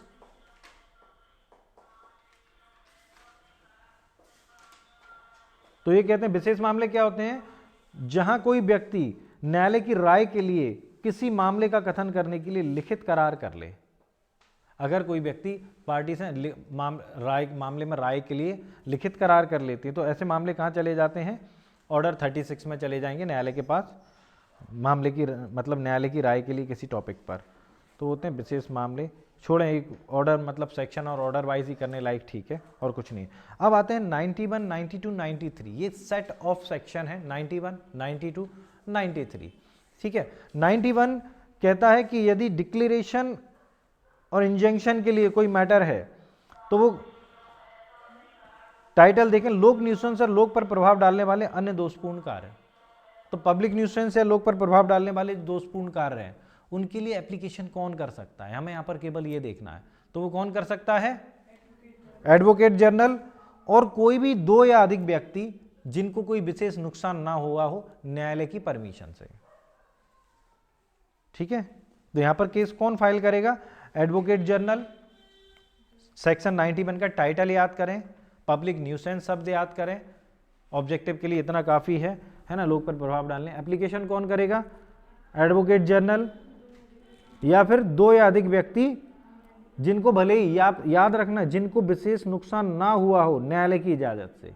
जरूरी नहीं उनको कोई नुकसान हुआ हो, नहीं तो पब्लिक इंटरेस्ट लिटिगेशन का काम ही खत्म हो जाएगा। तो नुकसान होना जरूरी नहीं है, लेकिन न्यायालय की परमिशन जरूरत है। और जो एडवोकेट जनरल है वो बिना न्यायालय की परमिशन के कर लेगा, इनको परमिशन की जरूरत है लेकिन, ठीक है। यहाँ जस्ट अपोजिट आता है ट्रस्ट से रिलेटेड मामले अगर होते हैं, सेक्शन 92 वो कहता है कि यहाँ पर एडवोकेट जनरल तो कर सकता है, लेकिन पर्सन तभी करेगा जब वो उस ट्रस्ट से रिलेटेड हो। यहां थोड़ा उल्टा हो गया 92 में। लोकपूर्त कार्य, तो महाधिवक्ता या न्यास में हित रखने वाले 2 या अधिक व्यक्ति न्यायालय की इजाजत से ऐसा वाद, चाहे वह प्रति विरोधात्मक हो या नहीं, संस्थित कर सकते। तो क्या समझ में आया, 91 और 92 का हमें अंतर देखना है। पब्लिक इंटरेस्ट से रिलेटेड मैटर है तो एडवोकेट जनरल कर सकता है, और 2 या अधिक व्यक्ति जिनका नुकसान ना भी हुआ हो तो भी वो न्यायालय की इजाजत से कर सकते हैं। लेकिन लोकपूर्त कार्य ट्रस्ट से रिलेटेड मैटर है तो ट्रस्ट में हित रखने वाले 2 या अधिक व्यक्ति न्यायालय की इजाजत से कर सकते हैं, इनका इंटरेस्ट होना चाहिए, या फिर एडवोकेट जनरल तो कर ही रहे। बस इतना करना है हमें, और कुछ नहीं करना। 93 कहता है यदि प्रेसिडेंसी नगरों से बाहर, महानगर क्षेत्र से बाहर, यदि महाधिवक्ता नहीं है तो उसकी शक्तियों का प्रयोग किसके द्वारा किया जाएगा, कलेक्टर नहीं, ऐसे नहीं करेंगे अपन इसको। हाँ, राज्य सरकार की मंजूरी से कलेक्टर या ऐसा अधिकारी भी करेगा जिसे राज्य सरकार इसलिए ऑथराइज्ड करे। तो पूरा ओटी है, क्योंकि ये पूरा ही ओटी पूछा गया, तो केवल कलेक्टर दिमाग में ना रखें, राज्य सरकार की अनुमति से कलेक्टर या राज्य सरकार द्वारा ऑथराइज्ड एनी अदर पर्सन, ठीक है। अब आती है supplementary proceeding. Supplementary proceeding basically ये जो 94 में हमें बताई गई सप्लीमेंट्री प्रोसीडिंग, ये 3 ऑर्डर को कवर करती हैं। पहला और दूसरा जो क्लॉज है इसका, ए और बी, ये कवर करता है। पहला कवर करता है order 38 clause rule 1 to 4, order 38 rule 1 to 4। दूसरा करता है ऑर्डर 38 रूल 5 to 13, सॉरी, ठीक है ना। तीसरा करता है order 39 rule 1 to 5। Fourth clause करता है ऑर्डर 40 और 5 क्लॉज करता है ऑर्डर 39 रूल 6 to 10, ठीक है। तो हमें यहां पर ये देखना है सप्लीमेंट्री प्रोसीडिंग क्या है। तो एंड ऑफ जस्टिस, न्याय के उद्देश्य की पूर्ति के लिए न्यायालय सप्लीमेंट्री प्रोसीडिंग कर सकता है, ठीक है। सप्लीमेंट्री प्रोसीडिंग का यहां पर ये है, मतलब ये रेगुलर ट्रायल से थोड़ी सी अलग है। सप्लीमेंट्री प्रोसीडिंग क्या होती है भाई, रेगुलर ट्रायल तो आपकी चल ही रही है, उससे थोड़ी सी ट्रायल के बीच में हमें, जैसे ट्रायल चल रही है, अगर प्रॉपर्टी नहीं रहेगी तो आप क्या करोगे, या प्रतिवादी भाग गया तो क्या करोगे, संपत्ति बेचकर, तो हम उसकी संपत्ति को अटैच कर लेंगे, ठीक है ना, हम उसको अरेस्ट कर लेंगे। तो ऑर्डर 39, ऑर्डर 89 में स्टे ऑर्डर ले आएंगे, है ना। और सेक्शन ये ऑर्डर 40 भी बड़ा जरूरी है, क्या करेंगे, रिसीवर अपॉइंट कर देंगे प्रॉपर्टी पर। तो इस तरीके से सप्लीमेंट्री प्रोसीडिंग का मतलब है कि जब ट्रायल चल रही हो तो बीच में हमें कई बार कुछ प्रोसीडिंग चालू करनी पड़ती हैं, अन्यथा जब सब्जेक्ट ही खत्म हो जाएगा तो केस लड़के क्या करोगे। तो सब्जेक्ट को बचाए रखने के लिए, विषय वस्तु को बचाए रखने के लिए कुछ जो प्रोसीडिंग अपनाई जाती हैं, डिटेल में हम वहीं पढ़ लेंगे 38, 39 और 40। तो फिलहाल हम इतना कर लेते हैं कि किस किस में क्या क्या प्रोसीडिंग लागू होगी। तो क्लॉज पहला क्या कहता है, वैसे तो इसमें पूछा नहीं जाता है, आप लोग अभी हम इसको रहने देते हैं, आप लोग क्या करना इसमें ये कर लेना खाली ऑर्डर 38, 39, 40। तो सप्लीमेंट्री प्रोसीडिंग में क्या क्या आता है, संपत्ति को 38 में क्या क्या होता है, 38 में आता है गिरफ्तारी और कुर्की, जो जजमेंट डेप्टर है उसकी गिरफ्तारी और उसकी, है ना, गिरफ्तारी और निरोध से अगर वो बच रहा है तो उसको गिरफ्तार करना, है ना, और कुर्की। ऑर्डर 39 में हम स्टे ऑर्डर दे देते हैं, ऑर्डर 40 में हम क्या कर देते हैं, रिसीवर अपॉइंट कर देते हैं। ये तीन चीज़ें आपको अपने दिमाग में रखनी है, ठीक है। तो सप्लीमेंट्री प्रोसीडिंग में आप 94 में यही करें, बस इतना काफ़ी है। फिर हम चलते हैं 95। तो अपर्याप्त आधारों पर गिरफ्तारी और कुर्की या ब्याज सही प्राप्त करने के लिए प्रतिकर। तो यदि आपने कोई प्रतिकर अभिप्राप्त करने के लिए केस फाइल किया है अनसफिशिएंट ग्राउंड पर, तो आप पर 50,000 रुपये से प्रतिवादी न्यायालय से आवेदन कर सकेगा। और यदि पाया जाता है कि आपने गलत आधारों पर, वादी ने गलत आधारों पर, ये सप्लीमेंट्री प्रोसीडिंग में जो भी दिया गया था डिसीजन, गलत आधारों पर आपने केस फाइल किया, तो 50,000 रुपये से अनधिक तक का कंपनसेशन लगाया जा सकता है। कितना? 50,000 रुपये से। ये महत्वपूर्ण ओटी है, बाकी सब छोड़ दें। चलें स्टार्ट करते हैं। पार्ट 7 अपील, अपीलें, ठीक है ना। यहां अपील नहीं है, अपीलें हैं। सीआरपीसी में केवल अपील है, क्योंकि यहां 2 अपीलें हैं, यहां आदेशों की भी अपीलें हैं, है ना। तो यहां एक से ज्यादा अपीलें हैं और अपीलों के लिए ऑर्डर भी एक से ज्यादा हैं। कौन से ऑर्डर लगते हैं? 41, 42, 43, 44 और 45, इतने सारे ऑर्डर हैं अपीलों। तो यहां अपीलें शब्द बनता है, अपील शब्द से। सीआरपीसी में केवल एक अपील दी गई है, यहां पर 2 अपीलें दी गई हैं। सेक्शन 96 में फर्स्ट अपील, 100 में सेकंड अपील, उसके बाद 104 में दी गई आदेशों की अपील, ठीक है ना। फिर उच्चतम न्यायालय में भी अपील दी गई है, सेक्शन 109, ठीक है, उच्चतम न्यायालय में अपील। ऐसे ही हमारा ऑर्डर है, order 41 first appeal, order 42 second appeal, order 43 फिर गरीब व्यक्ति द्वारा अपील, अकिंचन के द्वारा, ऑर्डर 33 वाला जो अकिंचन है, ठीक है ना, उसके लिए कहाँ दी गई है? 33 के लिए ऑर्डर 44 में, ठीक है। इसके बाद उच्चतम न्यायालय में अपील 45 में। तो यहाँ पर भी हमें, यहाँ पर बीच में अकिंचन नहीं आया, गरीब व्यक्ति, पॉपर नहीं आया है ना, गरीब व्यक्ति यानी पॉपर, है ना, निर्धन व्यक्ति, वो ऑर्डर 33 में दिया गया है। तो चलें, इतनी सारी अपीलें, इसलिए टाइटल बनता है अपीलें। तो कहते हैं भाई यहां पर जो अपील है, फर्स्ट अपील के लिए आपको कुछ भी प्रूफ करने की जरूरत नहीं है। फर्स्ट अपील तो आप ऐसे ही कर लें कि हमारा करनी हमारा राइट है, अधिकार पूर्वक आप फर्स्ट अपील कर सकते हैं। लेकिन second appeal question of law पर होती है, उसके लिए आपको ग्राउंड देने पड़ेंगे, आप ऐसे ही अधिकार पूर्वक अपील की मांग नहीं कर सकते, ठीक है। तो इसलिए फर्स्ट अपील के लिए उन्होंने तो कुछ कहा भी नहीं है। उन्होंने कहा प्रत्येक मूल आदेश की अपील होगी, प्रत्येक मूल डिक्री की अपील होगी। क्लॉज 1 इतना ही करना है, क्योंकि मैंडेटरी है, मतलब आप कर सकते हैं, ऑप्शनल है, आपके ऊपर कोई रोक नहीं है। यहां पर अपील को आपको हर मैटर में इस तरीके से करना है कि उसके क्लॉज याद होने चाहिए। फर्स्ट अपील 96, तो प्रत्येक मूल डिक्री की अपील होगी 96। और फिर 92 क्या वो कहता है, 96 क्लॉज 2, एक पक्षीय पारित डिक्री की मूल अपील होगी। एक्स पार्टी जो ऑर्डर किया गया है ना, ओरिजिनल डिक्री, उसकी भी अपील होगी। नेक्स्ट, एक मिनट, एक पक्षी पारित मूल डिक्री की अपील हो सकेगी, ठीक है, एक्स पार्टी। फिर कहता है पक्षकारों की सहमति से पारित डिक्री की अपील नहीं होगी। भाई अगर आपने खुद ही अपने कंसेंट से कोई और डिसीजन दिया है, न्यायालय से कहा कि भाई इस आधार पर आप डिक्री दे दें, तो जब आप खुद सहमत होकर न्यायालय को कन्विंस कर रहे हैं कि इस आधार पर डिक्री दें, तो ये मेरिट पर ही माना जाएगा। और ये ऐसी मेरिट मानी जाएगी जिसका विरोध करने का राइट भी आपको नहीं है, क्योंकि ये डिसीजन बेसिकली न्यायालय नहीं दिया है, न्यायालय ने नहीं दिया है, न्यायालय ने आपके कहने पर, आपकी सहमति के आधार पर दिया, तो इसकी अपील होगी नहीं। तो क्लॉज 3 में क्या दिया गया है? पक्षकारों की सहमति से पारित डिक्री की अपील नहीं होगी। क्लॉज 4 कहता है लघुवाद न्यायालय द्वारा संज्ञेय मामले में डिक्री से अपील, यदि डिक्री की रकम 10,000 रुपए से अधिक नहीं है तो केवल विधि के पर होगी। हम कहते हैं क्या first appeal question of law पर होती है? अगर ऐसा क्वेश्चन आ जाए तो आप बिल्कुल कहें होती है, लेकिन यदि वो लघुवाद न्यायालय है और जिसमें अमाउंट 10,000 रुपए से अधिक नहीं है, अगर 10,000 रुपए तक का अमाउंट है तो केवल क्वेश्चन ऑफ लॉ पर होगी, है ना, लघुवाद न्यायालय के डिसीजन के अगेंस्ट अपील। और यदि 10,000 रुपये से अधिक का अमाउंट है तो फिर वो अमाउंट के ग्राउंड पर कर सकता है। तो technically question of law first appeal में भी आ जाता है, लेकिन लघुवाद न्यायालय के मैटर में। ठीक है, इसके लिए जो रूल्स पढ़े जाएंगे वो आएंगे 41 में, 96 में जो बताए जाते हैं, है ना, ऑर्डर 41 में चलेंगे। और काफ़ी सारे ऐसे रूल्स हैं जो भी अपन थोड़ा सा डिस्कस भी करेंगे, अपील कैसे फाइल की जाएगी। फिर भी आप मेंस के लिए, जैसे मैं आपको बोलूँ रूल 22, रूल 23, है ना, इस तरीके जो रूल 27, रूल 28, रूल 29, ये आपको जितना पढ़ सकते हैं आप कर लें, याद कर लें, है ना।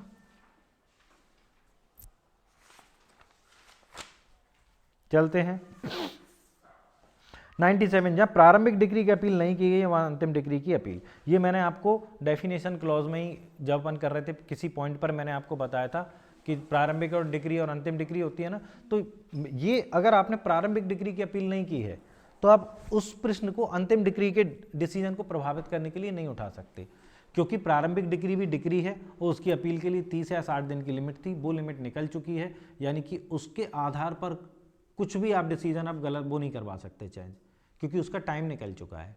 ठीक है, तो प्रारंभिक डिग्री की अपील अगर नहीं की गई है तो आप ओरिजिनल डिग्री जो मूल जो फाइनल अंतिम डिग्री है तो उसमें आप प्रारंभिक डिग्री के प्रश्न को नहीं उठा सकते, ऐसा ही इसमें लिखा होगा। लेकिन उठा सकते हैं यदि प्रारंभिक डिग्री की, प्राइमरी डिग्री की, प्रिलिमिनरी डिग्री की अपील करने की लिमिट में ही अंतिम डिग्री पारित कर दी गई तो फिर आप उठा सकते हैं, क्योंकि टाइम लिमिट बची हुई है अभी। 98 टाइटल वाइज कर लें, 99 टाइटल वाइज कर लें। 100 ये कहती है सेकंड अपील कब होगी। Second appeal order 42। तो पहले तो ये कहां होगी, हाई कोर्ट में,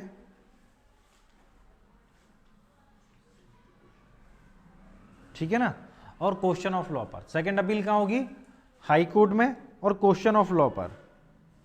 फिर क्लॉज 2 वैसा है जैसे 96 में था, एक पक्षी पारित अपीली डिग्री की अपील इस धारा के अधीन हो सकेगी। अगर एक्स पार्टी ऑर्डर किया गया है तो उसकी अपील 20 में अपीली डिग्री की ex parte appeal, first appeal ex parte सुन ली गई है तो उसकी सेकंड अपील हो सकती है। ठीक है, बस इतना सा करेंगे, बाकी मेंस के लिए हमें इसमें मेंस के लिए देखेंगे, बाकी कुछ नहीं है इसमें। कुल मिलाकर ये यदि क्वेश्चन ऑफ लॉ नहीं बना है तो उच्च न्यायालय भी क्वेश्चन ऑफ लॉ बना सकता है, इतनी सी बात इसमें हमें दी गई है।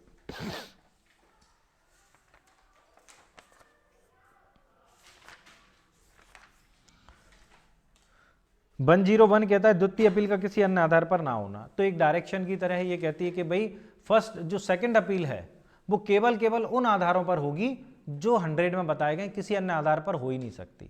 तो आधार क्या है, क्वेश्चन ऑफ लॉ, एक ही आधार है। ठीक है ना। नेक्स्ट आता है 102, कतिपय वादों में द्वितीय अपील का ना होना।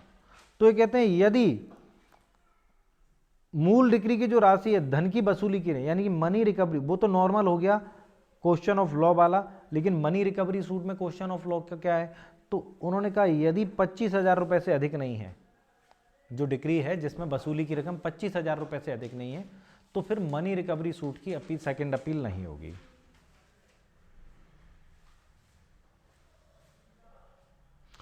एक 103 टाइटल वाइज करें।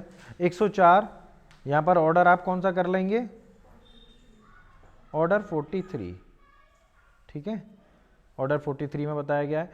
तो वे आदेश जिनकी अपील होगी, तो कौन से आदेशों की अपील होगी ये देखें, प्रत्येक आदेश की अपील नहीं होती है। ठीक है, तो जिन जिनकी होती है वो इसमें बता दी गई है। पहले तो हमें ये देखना है कि अभी तक जो हमने जो कुछ भी पढ़ा था उसमें आदेश कौन से थे। तो 35 क्लॉज ए में आदेश था, 91 92 में जो है ना पब्लिक न्यूसेंस और ट्रस्ट से रिलेटेड जो मैटर था वो भी ऑर्डर था, 95 का जो डिसीजन था वो भी ऑर्डर था। तो इनकी अपील होगी। ठीक है, केवल इनकी। और क्लॉज ये दिया गया, संहिता के उपबंधों में किसी के अधीन ऐसा आदेश जुर्माना आरोपित करता है, किसी व्यक्ति गिरफ्तारी या सिविल कारागार में निरोध करता है, वहां के सिवाय जहां ऐसी गिरफ्तारी या निरोध किसी डिग्री के निष्पादन में है, छोड़ दें, कुल मिला के वो कर लें 104। क्लॉज 2 कहता है इस धारा के अधीन अपील में पारित किसी भी आदेश की कोई भी अपील नहीं होगी। तो अपील में पारित आदेश की अपील नहीं होती, यानी कि टेक्निकली देखा जाए तो हमारे यहाँ डिक्री की 2 अपीलें होती हैं, फर्स्ट अपील और सेकंड अपील, लेकिन ऑर्डर की सेकंड अपील नहीं होती। किसी भी ऑर्डर की फर्स्ट अपील में दिए गए डिसीजन की ऑर्डर की अपील नहीं होती, ठीक है। तो डिक्री की 2 अपीलें होती हैं, ना कि ऑर्डर की, जो हमें कहाँ बताता है सबसेक्शन 2 में। अब आ जाता है अन्य आदेश 105 छोड़ दें। कौन से न्यायालय अपील सुनाएंगे, इसको भी छोड़ दें, ठीक है ना, क्योंकि अपील पढ़ लें, मतलब देख लेना। फिर आता है अपील न्यायालय की शक्तियां 107, ये महत्वपूर्ण है टाइटल वाइज भी। और अपील न्यायालय को क्या क्या शक्तियां, इस पर बड़ा कंफ्यूजन है, तो ध्यान से इसको पढ़ लेना, कई बार इसमें ओटी बच्चों को गलत हो जाता है। तो क्या क्या शक्तियां होंगी, एक तो अंतिम रूप से निपटारा करने की, तो भाई दिया ही इसलिए गया है कि आप अंतिम रूप से अपील को डिसाइड करें। दूसरा आता है मामले का प्रतिप्रेषण करने की, वापस भेजने की। तो अपील कोर्ट क्या कर सकता है, डायरेक्शन दे सकता है कि भाई ट्रायल कोर्ट को कि आप मामले को इस पॉइंट पर डिसाइड, जरूरी नहीं खुद कुछ करे, वो डायरेक्शन दे देगा कि आप इस पॉइंट पर और डिसीजन कर दें, ट्रायल कोर्ट को भेज देगा। नेक्स्ट, विवादक विरचित करें और उन्हें विचारण के निर्देश करे। तो अभी नए इशूज फ्रेम कर सकता है न्यायालय और उनको ट्रायल के लिए भेज सकता है, ठीक है ना, और उस पर खुद भी विचारण कर सकता है। फिर नेक्स्ट आता है फर्दर एविडेंस लेने के लिए। तो क्या फर्दर एविडेंस प्रश्न नहीं उठता है, क्या अपील कोर्ट फर्दर एविडेंस ले सकता है? तो यहां पर हमें जाना पड़ेगा ऑर्डर 41 रूल 27 की फर्दर एविडेंस किन किन ग्राउंड पर लिया जाता है। तो किन किन ग्राउंड पर लिया जाता है फर्दर एविडेंस? फर्दर एविडेंस आप निकाल लें, ऑर्डर 21 वो ऑर्डर 41 रूल 27, फर्दर एविडेंस किन किन ग्राउंड पर लिया जाएगा, अतिरिक्त साक्ष्य ग्रहण करने। तो यहां पर ये प्रोविजन तो हमें 107 में दे दिया गया कि फर्दर एविडेंस लिया जाए, किन ग्राउंड पर लिया जाएगा ये देख लें। तो ये कहते हैं कोई साक्ष्य जो दिया जा सकता था लेकिन उसको लेने से न्यायालय ने, ट्रायल कोर्ट ने इलीगल तरीके से इंकार कर दिया, अनुचित रूप से इंकार कर दिया, ठीक है ना। या फिर दूसरा पॉइंट ये बता रहे हैं कि वो जो एविडेंस हम देना चाहते हैं उस वक्त हमारे पास उसकी जानकारी थी नहीं जब ट्रायल चल रही थी। नेक्स्ट, अपील कोर्ट निर्णय सुनाए जाने के लिए अपने आप को कंपिटेंट करने के लिए अगर चाहता है कि मुझे और एविडेंस लेना है तो वो ले सकता है। तो किस किस मैटर में ले सकते हैं? ट्रायल कोर्ट ने कोई एविडेंस लेने से इंकार कर दिया था, जब ट्रायल चल रही थी हमारे पास एविडेंस था ही नहीं, या फिर अपील कोर्ट ये चाहता है कि मुझे इस प्रश्न पर इसका जवाब और चाहिए, इसका जवाब चाहिए, तो उसके लिए आपको एविडेंस लेना पड़ेगा, ठीक है। ये मेंस का क्वेश्चन है, केवल इतने से पूछा जाएगा फर्दर एविडेंस किस कंडीशन में लिया जा सकता है। ये मेंस में सिविल जज में आ चुका है। तीनों पॉइंट आपको फुल फॉर्म में याद होनी चाहिए। इसके साथ एक सेक्शन 28 और आप याद कर लें तो बड़ा बेहतर होगा आपके पास, आपके साथ, है ना। तो किस तरीके से एविडेंस लिया जाएगा ये हमें 28 में बताया गया। किस ग्राउंड पर लिया जाएगा फर्दर एविडेंस 41 रूल 27 में बताया गया है ना। और किस वे में लिया जाएगा ऑर्डर 41 रूल 28 में बताया। वो वे आप पढ़ लेना, जो ट्रायल का वे होता है वही। चलें, तो ये था हमारा 107। इसमें आप देख लेना क्या क्या हो सकता है। वो मामले को डिसाइड कर सकता है फाइनली, और वापस भेज सकता है, प्रतिप्रेषण के लिए भेज सकता है ना। डायरेक्शन दे सकता है ट्रायल कोर्ट को, नए इशूज फ्रेम करके डायरेक्शन दे सकता है ट्रायल कोर्ट को, इस पर डिसाइड करें। फर्दर एविडेंस ले सकता है। फर्दर एविडेंस में मैंने आपको रूल बता दिए कैसे कैसे लिया जाएगा, ठीक है ना। 108 छोड़ दें। 109 कहता है उच्चतम न्यायालय में अपीलें कब होंगी। तो याद रखना हमारे यहाँ उच्चतम न्यायालय में अपीलें कहाँ बताई गई हैं?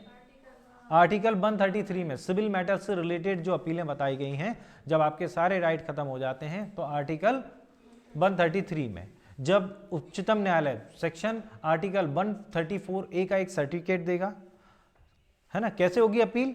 उच्चतम न्यायालय ने सर्टिफिकेट दिया हो इस बात का कि इस मैटर की अपील सुप्रीम कोर्ट में की जा सकती है। वो सर्टिफिकेट कहां देता है उच्चतम न्यायालय? आर्टिकल 134 क्लॉज ए में, ठीक है। क्लॉज ए में नहीं, मतलब आर्टिकल 134A में, ठीक है। और अपील होती है 133 में। तो सबसे पहले सर्टिफिकेट होना चाहिए। सर्टिफिकेट में ये मेंशन होना चाहिए क्वेश्चन ऑफ लॉ पर। तो ये होगी केवल क्वेश्चन ऑफ लॉ पर, और जिसका सर्टिफिकेट दिया जाएगा, ठीक है, हाई कोर्ट द्वारा। सेविंग्स 112, ठीक है। अब हमारे पास 3 सेक्शन और हैं। क्या है? रेफरेंस, रिव्यू, रिवीजन, ठीक है।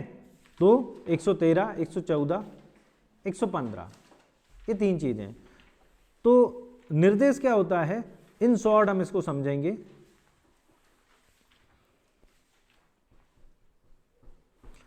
उच्च न्यायालय को निर्देश, बेसिकली जब कोई डिस्प्यूट पैदा होता है, ठीक है, जिस पर डिस्प्यूट पैदा होता है या किसी लॉ के बारे में हमें राय चाहिए, तो हम क्या करते हैं, उच्च न्यायालय को निर्देश, यानी उच्च न्यायालय से राय लेने के लिए, ये कोर्ट करता है, ये पार्टी नहीं करती है ना, राय लेने के लिए उच्च न्यायालय को भेजते हैं कि इस पर अपनी राय दें। तो राय के लिए जो मामले भेजे जाते हैं उच्च न्यायालय को, उसको हम क्या बोलते हैं, निर्देश, डायरेक्शन। कुल मिलाकर यहाँ पर देखने से ऐसा लगता है कि उच्च न्यायालय को निर्देश, हम उच्च न्यायालय को निर्देश नहीं दे रहे हैं, जैसे दे रहे हैं, लेकिन टेक्निकली हम उच्च न्यायालय से निर्देश ले रहे हैं, राय ले रहे हैं कि आपका इस पर क्या कहना है। ठीक है, ये होते हैं निर्देश, हमें और कुछ नहीं करना है इसमें। रिव्यू 144, तो रिव्यू 144 के लिए हम क्या करते हैं, रिव्यू क्या होता है, जैसे हमने एलआरसी में पढ़ा था सेक्शन 51 में, रिव्यू कोई भी कोर्ट जिसने डिसीजन दिया है अपने डिसीजन को फिर से चेक करना, उसी कोर्ट के द्वारा रिव्यू कहलाता है। तो रिव्यू तो कोई भी कोर्ट कर सकता है, ठीक है। यहाँ पर एलआरसी की जगह टेक्निकल नहीं है कि किसकी परमिशन लेगा किसकी नहीं लेगा, तो हमें सेक्शन वाइज करना है रिव्यू, और इसमें कुछ भी नहीं है। बस बात यह है कि रिव्यू किन मैटर्स का होता है, तो रिव्यू होता है क्लॉज ए, ऐसी डिक्री या आदेश के जिसकी की संहिता अपील अनुज्ञात है किंतु कोई अपील नहीं की। देखिए, अगर आपने अपील कर दी तो फिर आपका रिव्यू का राइट खत्म। तो अपील की जा सकती लेकिन आपने की नहीं है, तो आप रिव्यू का राइट उठा सकते हैं। और दूसरा मैटर, अपील की ही नहीं जा सकती तो फिर रिव्यू आप कर ही सकते हैं, है ना। तो दोनों ही कंडीशन में अपर अपील नहीं तो रिव्यू हो सकता है। और क्लॉज सी कहता है ऐसे विनिश्चय से जो लघुवाद न्यायालय के निर्देश पर किया गया है, लेकिन लघुवाद न्यायालय ने कोई निर्देश लिया, रेफरेंस लिया सेक्शन 113 में हाई कोर्ट से, और उसके आधार पर उसने कोई डिसीजन दिया है, ठीक है ना, तो उसका भी रिव्यू हो सकता है। तो 3 चीजें याद कर लेना, बेसिक मेन पॉइंट है यहाँ पर अपील। अगर अपील की जा सकती है और नहीं की गई तो रिव्यू होगा, अपील अगर कर दी की नहीं जा सकती तो रिव्यू होगा, और लघुवाद न्यायालय के निर्देश पर रिव्यू होगा। तीनों में से आपसे ऑब्जेक्टिव बनाकर कोई सा भी पूछा जा सकता है। अब हम आ जाते हैं रिवीजन, पुनरीक्षण, ठीक है। तो यहां पर रिवीजन का जो प्रोविजन है, देखें सीआरपीसी में जो रिवीजन का प्रोविजन है 397, वो कहां दिया गया है, वो किसके लिए दिया गया है, हाई कोर्ट, सेशन कोर्ट, दोनों के लिए। लेकिन हमारे यहाँ रिवीजन केवल और केवल हाई कोर्ट में होता है, सीपीसी में। तो 115 में सबसे पहले तो हम ये देख लें कि हाई कोर्ट में होता है, और लिमिटेशन बताई गई इसकी आर्टिकल 131 लिमिटेशन एक्ट 90 डेज। क्या बताई गई है, 90 डेज। एकोमोडेशन में भी क्लॉज सेक्शन 23E में जो रिवीजन होता है किसके, आरसीए के ऑर्डर का, वो भी 90 डेज में ही होता है, क्योंकि हाई कोर्ट में रिवीजन होता ही 90 डेज में है। तो आर्टिकल 133 में, वो 131 में ये लिमिट हमें बताई गई है, ठीक है। इसमें 3 पॉइंट दिए कि किस किस ग्राउंड में अब वो होती है रिवीजन। तो पहले तो जिसकी कोई अपील नहीं होती उसकी रिवीजन होगी। देखिए, अगर अपील होती है तो रिवीजन होगी ही नहीं, जिस मैटर में अपील नहीं होती है उसकी रिवीजन होगी। जैसे हमने बात की थी अभी ऑर्डर 9 रूल 9 में अपील नहीं होती तो हम रिवीजन कर देंगे, है ना। इस तरीके से जिनकी अपील नहीं होती इसकी रिवीजन होती है, लेकिन जिनकी अपील होती है उनका रिव्यू हो सकता है अगर अपील नहीं की गई है। यहाँ पर ये मैटर नहीं है कि अपील होती तो लेकिन हमने की नहीं है, यहाँ पर ये नहीं आएगा। यहाँ पर तो अपील होती ही नहीं है तब हम रिवीजन करेंगे, ठीक है। रिवीजन में बेसिकली क्या होता है, रिवीजन हम किस ग्राउंड पर करते हैं, इसमें हम कहते हैं कि कोर्ट ने डिसीजन, ट्रायल कोर्ट ने अपनी अधिकारता से अधिक शक्तियों का प्रयोग कर लिया है, अधिकार से अधिक, अधिकारता से अधिक, ठीक है ना, या जो शक्तियां उसमें थी उसका उसने यूज ही नहीं किया, जो वो कर सकता था वो उसने किया ही नहीं, ठीक है। या फिर कोई अवैध या तात्विक अनियमितता है, तो फिर अवैध रूप से तात्विक अनियमितता से कार्य किया है, तब हम रिवीजन करते हैं। किस किस ग्राउंड पर, देखें सबसे पहले तो अपील नहीं होती और मैटर में रिवीजन होगा। दूसरी बात, अगर यहां पर कोर्ट को पावर नहीं थी, उससे ज्यादा उसने ऐसी शक्ति को प्रयोग किया जो वो कर ही नहीं सकता था, यानी उसके पास पावर नहीं थी, उन शक्तियों का यूज ही नहीं किया। सेकंड पॉइंट, उन शक्तियों को यूज ही नहीं किया जो उसके पास थी, या फिर उसने बहुत ही इलीगल तरीके से काम किया है, इर्रेगुलर तरीके से काम किया है, तो भी हम क्या कर सकते हैं, रिवीजन कर सकते हैं, ठीक है। हमें केवल इतना करना है। इसके बाद मैं आपको एक छोटी सी खुशखबरी देता हूं कि इसके बाद जितने भी हैं 129 तक सेक्शन उसमें हमें ज़्यादा कुछ नहीं करना। अभी तक केवल 2 सेक्शन पूछे गए उसमें, एक तो 122, ठीक है, और अभी एडीजे में लेटेस्ट अभी जो पिछले संडे को हमारा हुआ है उसमें सेक्शन पूछा गया 129। अभी 2023 में जो हुआ है ना एडीजे का, उसमें सेक्शन पूछा है 129। तो आपको केवल इसमें सेक्शन टिक करने 122 और 129। इस पार्ट से हमें केवल इतना देखना है जो पूछा गया है, बाकी सब छोड़ दें। थोड़ा सा और है, बस थोड़ा सा सब्र और करें तो आज सेक्शन हमारे खत्म हो जाएंगे। वैसे ज़्यादा समझने का है नहीं। सेक्शन 132, 133 एक ही कॉन्सेप्ट पर हैं। अब ये मिसलेनियस यानी कि लास्ट चैप्टर हमारा स्टार्ट हो गया है 132 से 158 तक चलेगा, जिसमें हमें आधी भी सेक्शन नहीं पढ़नी है, ठीक है ना, टिक भी कमी करनी है।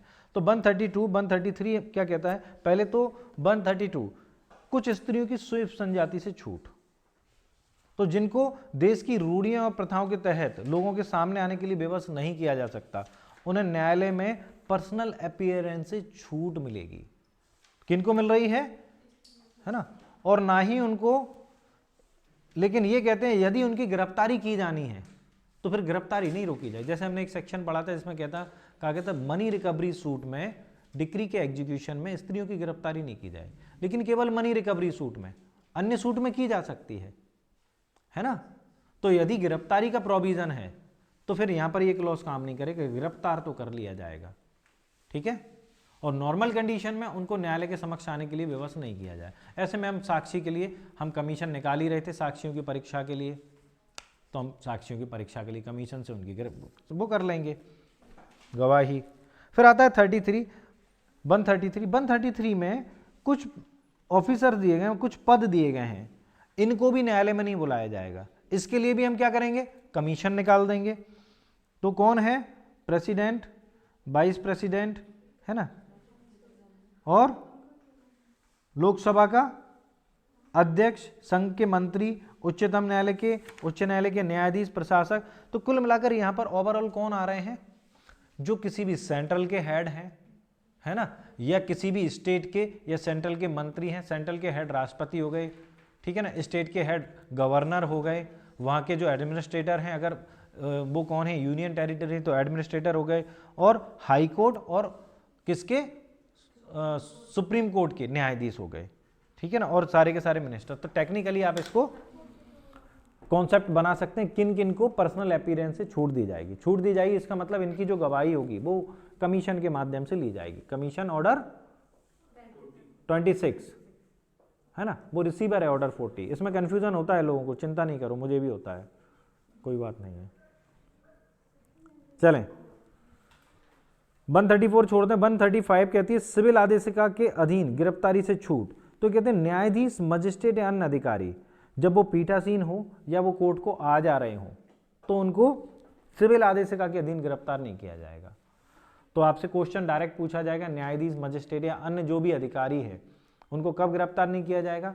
जब वो अपने कार्यालय आ रहे हो, जा रहे हो या कार्य कर रहे हो, तब उनको गिरफ्तार नहीं किया जाएगा। क्लियर? लेकिन किसमें? सिविल आदेशिका। क्रिमिनल मैटर्स में तो कहीं पर से भी उठा लिया जाएगा। 135A विधायी निकाय के सदस्यों को सिविल आदेशिका के अधीन गिरफ्तारी छूट। इनको 40 दिन की छूट है। देखें, जब ये संसद या राज्य विधानसभा की कार्रवाइयां चलती हैं तब ये कुल मिलाकर ये जो मंत्री हैं या सदस्य हैं, है ना, या उनके कार्यालय के ऑफिसर्स वगैरह सब कुल मिला के जो जो उसमें काम कर रहे हैं, जो जो उससे इन्वॉल्व है किसी न किसी से डायरेक्टली इनडायरेक्टली इस कार्रवाई से, तो जब कार्रवाई चल रही है तब उससे 40 दिन पूर्व और 40 दिन पश्चात इनको सिविल आदेशिका में गिरफ्तार नहीं किया जाएगा। ठीक है, तो हमें यहाँ पर 4 सेक्शन देखने हैं, 132, 133, है ना, 135, 135A। दिमाग में रखना, अच्छे से रिवीजन करना। इसके लिए आपको टोटल आज हम जो पढ़ रहे हैं इस पर आपको मैन कमांड करनी है इंडेक्स पर, क्योंकि हमने बहुत सारा कर लिया है और ये इंडेक्स पर अगर आपकी कमांड होगी तो आप उसको रिवीजन कर पाएंगे, अन्यथा आपको दिक्कत आएगी इसमें। ठीक है, 137 अधीनस्थ न्यायालय की भाषा। आप जानते हैं कि सुप्रीम कोर्ट और हाई कोर्ट की लैंग्वेज क्या है? आर्टिकल 348 इंग्लिश, इसके अलावा बाकी न्यायालय की लैंग्वेज स्टेट गवर्नमेंट डिसाइड करती है। तो यहां पर कौन डिसाइड करेगा? State government. सीआरपीसी में कौन सा सेक्शन है? हाँ 272, ठीक है, लैंग्वेज। अब आता है 138, साक्ष्य अंग्रेजी में अभिलिखित किए जाने की उच्च न्यायालय की अपेक्षा। तो टाइटल वाइज कर लेना, उच्च न्यायालय अपेक्षा कर सकता है भाई साक्ष्य अंग्रेजी में लिखे जाएं। शपथ पत्र के लिए शपथ किसके द्वारा दिलाई जाएगी? हमने देखा था ऑन ओथ एविडेंस हमारे यहाँ लिया जाता है, यानी कि इन राइटिंग आप अपना एविडेंस दे दें, जो आप कंप्लेंट फाइल करते हैं उसी में दे दें, तो वो ऑन ओथ दिया जाता है। इसका मतलब वहां से हम शपथ पर साइन सील लगवा लेते हैं जो नोटरी ऑफिसर होते हैं, ठीक है। तो वो कहीं पर भी आप ये याद कर लें, हर एक्ट में जहां कहीं भी इस तरीके से आएगा शपथ पर साक्ष्य, तो उसमें यही लोग, इन्हीं लोगों की साइन सील लगवाए जाते हैं। जो भी आप प्लान फाइल कर रहे हैं कुल मिलाकर उनके साइन सील लगवाना ही शपथ पर साक्ष्य होता है, और साइन सील करवा के आप कोर्ट में वो जमा करते हैं अपने डॉक्यूमेंट। तो ये शपथ पर साक्ष्य रहती है। तो वो कौन कर सकता है? कोई भी न्यायालय या मजिस्ट्रेट। नोटरी बेसिकली ये करता है, नोटरी अधिनियम 1952 के अधीन नियुक्त कोई नोटरी, टेक्निकली तो यही करता है, ठीक है।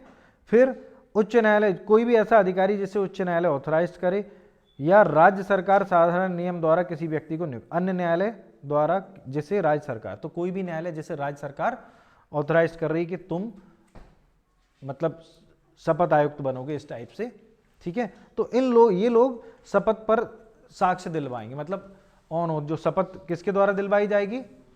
न्यायालय, मजिस्ट्रेट, नोटरी, 1952 का जो एक्ट है, ठीक है ना, जिसे कौन बता दे? उच्च न्यायालय ऑथराइज करे कोई, और या कोई कोर्ट जिसे राज्य सरकार ऑथराइज करे, ठीक है। तो ये अभी साक्षी को शपथ दिलाएंगे। बेसिकली क्या करते हैं, जो आप लिख कर लाते हैं उस पर साइन सील अपने कर देते हैं, हाँ बोलो हमारी तरफ से ये इन्हीं के द्वारा बोले गए। तो जो आप लिख कर लाते हैं वो आपके द्वारा बोले गए कथन माने जाएंगे, ठीक है। 142 में असेसर शब्द का यूज हुआ है। असेसर 2 होते हैं, बाहर लिख लें। असेसर कितने होते हैं? 2, बात छोड़ें। 141 मिसलेनियस प्रोसीडिंग। 141 सेक्शन वाइज कर लें, सेक्शन पर विशेष ध्यान दें। 142 आदेशों और सूचनाओं का लिखित होना। तो जो भी आदेश होंगे, जो भी नोटिस होंगे, सूचना ऐसे नहीं कि आपने फोन पर किसी को सूचना दे दी, है ना, बाकायदा आप रिटर्न, स्पीड पोस्ट जो भी बताया गया उस हिसाब से भेजेंगे। डाक महसूल, सेक्शन 143 कर लें, डाक महसूल, ठीक है। ये सब सेक्शन वाइज करने ही हैं, और इसके लिए सबसे अच्छा तरीका है क्या? इंडेक्स, क्योंकि वैसे आप भूलते जाएंगे। सेक्शन वाइज आपको क्या क्या करना है वो जब घर पे जाएं तो इंडेक्स में आप कर लें। तो डाक महसूल जो फीसें वगैरह होती हैं उनके लिए क्या डाक के खर्च क्या होंगे, इसके बारे में 143 में बताया। सेक्शन वाइज पूछा जाता है, मेंस में किसी काम का है नहीं। अब आता है जो ऑलमोस्ट लास्ट पढ़ने लायक सेक्शन है हमारा, एक तो 148A पढ़ेंगे और इसको पढ़ेंगे। तो ये है रेस्टिट्यूशन, प्रत्यय स्थापना के लिए आवेदन। तो बेसिकली यहां हो क्या रहा है? हो ये रहा है प्रत्यय स्थापना के लिए आवेदन। वैसे तो हमने डेफिनेशन क्लॉज में डिक्री की डेफिनेशन में भी देखा था। यहां हो ये रहा है कि न्यायालय ने एक डिसीजन दिया, ठीक है, उसकी अपील या रिवीजन में, और न्यायालय ने उसमें कुछ एग्जीक्यूशन भी करवा दिया, और अपील या रिवीजन में वो न्यायालय का डिसीजन वो बदल दिया गया, लेकिन एग्जीक्यूशन तो हो गया। तो जजमेंट डेप्टर का तो नुकसान हो गया। तो जो जजमेंट डेप्टर है, जिसके खिलाफ वो अपील, जिसके फेवर में वो अपील या डिसीजन बदल दिया गया, जिसके खिलाफ दिया गया डिसीजन अपील या रिवीजन कोर्ट ने बदल दिया है, वो ट्रायल कोर्ट में, याद रखना एप्लीकेशन का ऑब्जेक्टिव ये है, ट्रायल कोर्ट में एप्लीकेशन करेगा कि मुझे उस स्थिति में रखा जाए जिसमें मैं होता यदि आपने ऐसा डिसीजन ना दिया होता, ठीक है, ना कि अपील कोर्ट में। तो प्रत्यय स्थापना के लिए एप्लीकेशन कहां की जाएगी? ट्रायल कोर्ट में, ठीक है ना। कब? जबकि वो डिसीजन अपील या रिवीजन कोर्ट द्वारा ट्रायल कोर्ट का डिसीजन बदल दिया जाता है। तो जिस व्यक्ति को कुछ नुकसान हुआ होता है उस डिसीजन से, वो इस बात के लिए कि मुझे उस स्थिति में रखा जाए जिसमें मैं होता यदि इस तरीके से गलत डिसीजन ना दिया जाता, वो ट्रायल कोर्ट में, विचारण न्यायालय में, या डिक्री पारित करने वाले न्यायालय में, बेसिकली इसका शब्द आएगा डिक्री पारित करने वाले न्यायालय में क्या कर सकेगा? एप्लीकेशन करेगा सेक्शन 144 की, जिसकी वैल्यू इफेक्ट डिक्री के समान होता है, ठीक है ना। और ये हमें कितने समय में करनी है? 12 ईयर्स में, है ना। अब अपील या रिवीजन कोर्ट का डिसीजन आने के 12 ईयर्स में। ये बात हमें कहां बताई गई है? आर्टिकल 136 में, लिमिटेशन एक्ट के आर्टिकल 136 में। बस इतना सा इसके लिए याद रखें।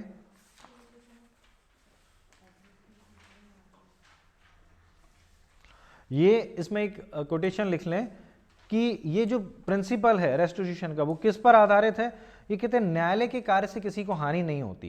ये कहते हैं एक्टस कुरियम नेमिनेम ग्रेबिट, एक्टस कुरी क्या नेमिनेम ग्रेबिट, तो न्यायालय के कार्य से किसी को हानि नहीं होती, इस सूत्र पर आधारित है। ठीक है, 145 सेक्शन वाइज कर लें, 146 सेक्शन वाइज कर लें, 147 निर्योग्यता के अधीन व्यक्तियों द्वारा सहमति या करार।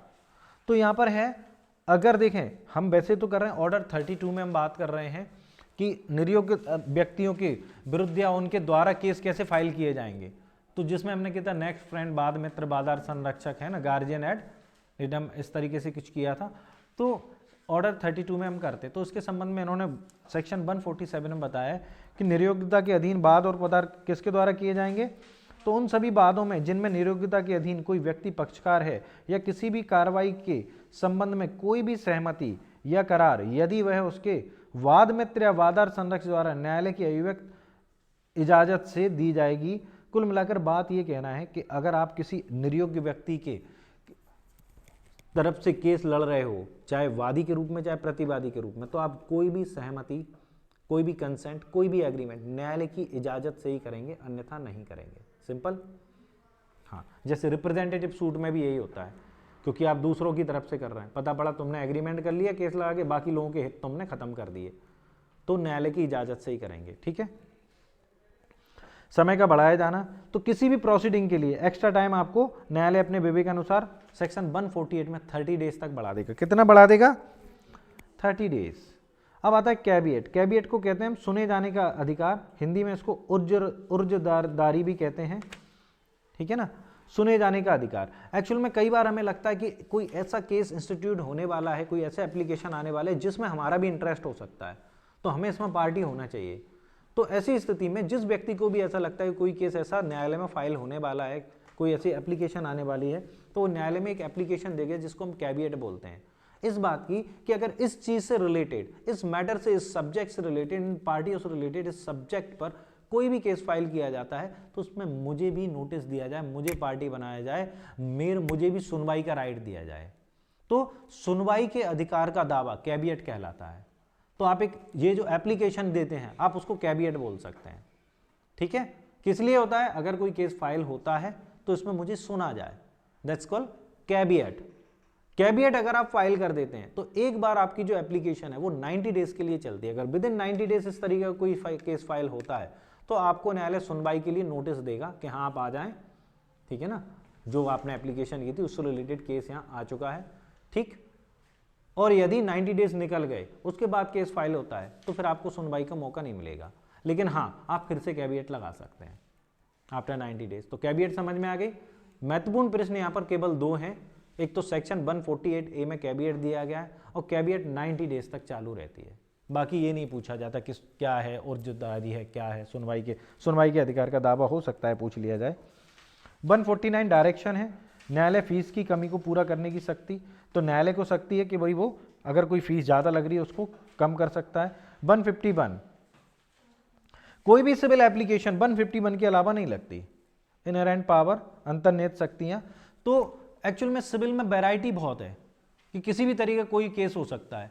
तो कुछ तो आप प्रोविजन के माध्यम से रिलीफ मांग सकते हैं, डिफेंस कर सकते हैं कि भाई इस प्रोविजन के माध्यम से ये वाला रिलीफ मांग रहे हैं, है ना। कुछ ऐसी चीजें हैं जिसके लिए आपको प्रोविजन समझ में नहीं आता, तो आप उसमें सेक्शन 1 जो भी एप्लीकेशन लगाएंगे उसमें आप क्या करते हैं, जैसे आपने 95 की एप्लीकेशन लगाई तो आप उसमें लगाएं 95 और सेपरेटिव धारा 151 की एप्लीकेशन, वो मिसलेनियस के तौर पर। फिर आप वो जो प्रोविजन बताने की जो आपकी लायबिलिटी है उस खत्म हो जाती है। बोले साहब 151 में हम इसमें क्या मान लेंगे, इनहेरेंट पावर मान लेंगे, न्यायालय की इनहेरेंट पावर है, तो आप 151 की एप्लीकेशन हमेशा लगती है सब में।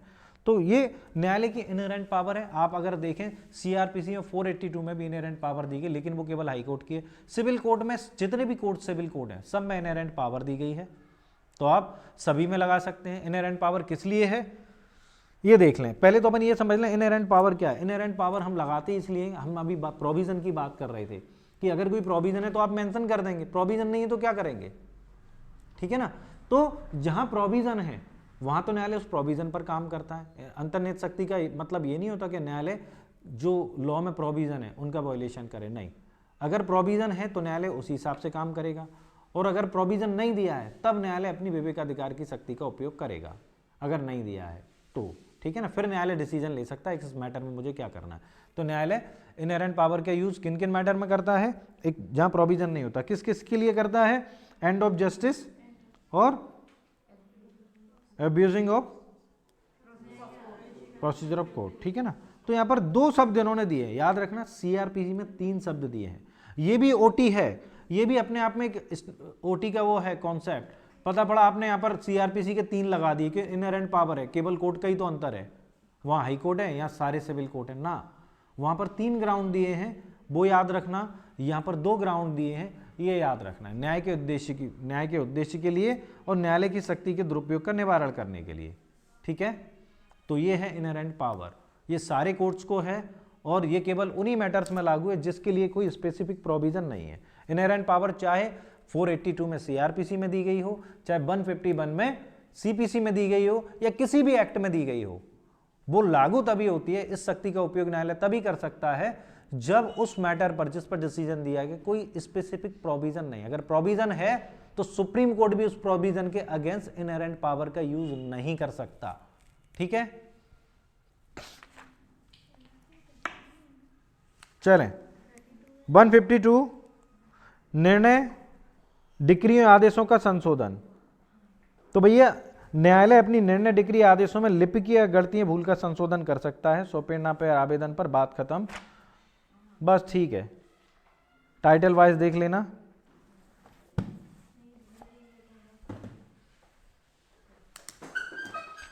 एक हाँ ठीक है।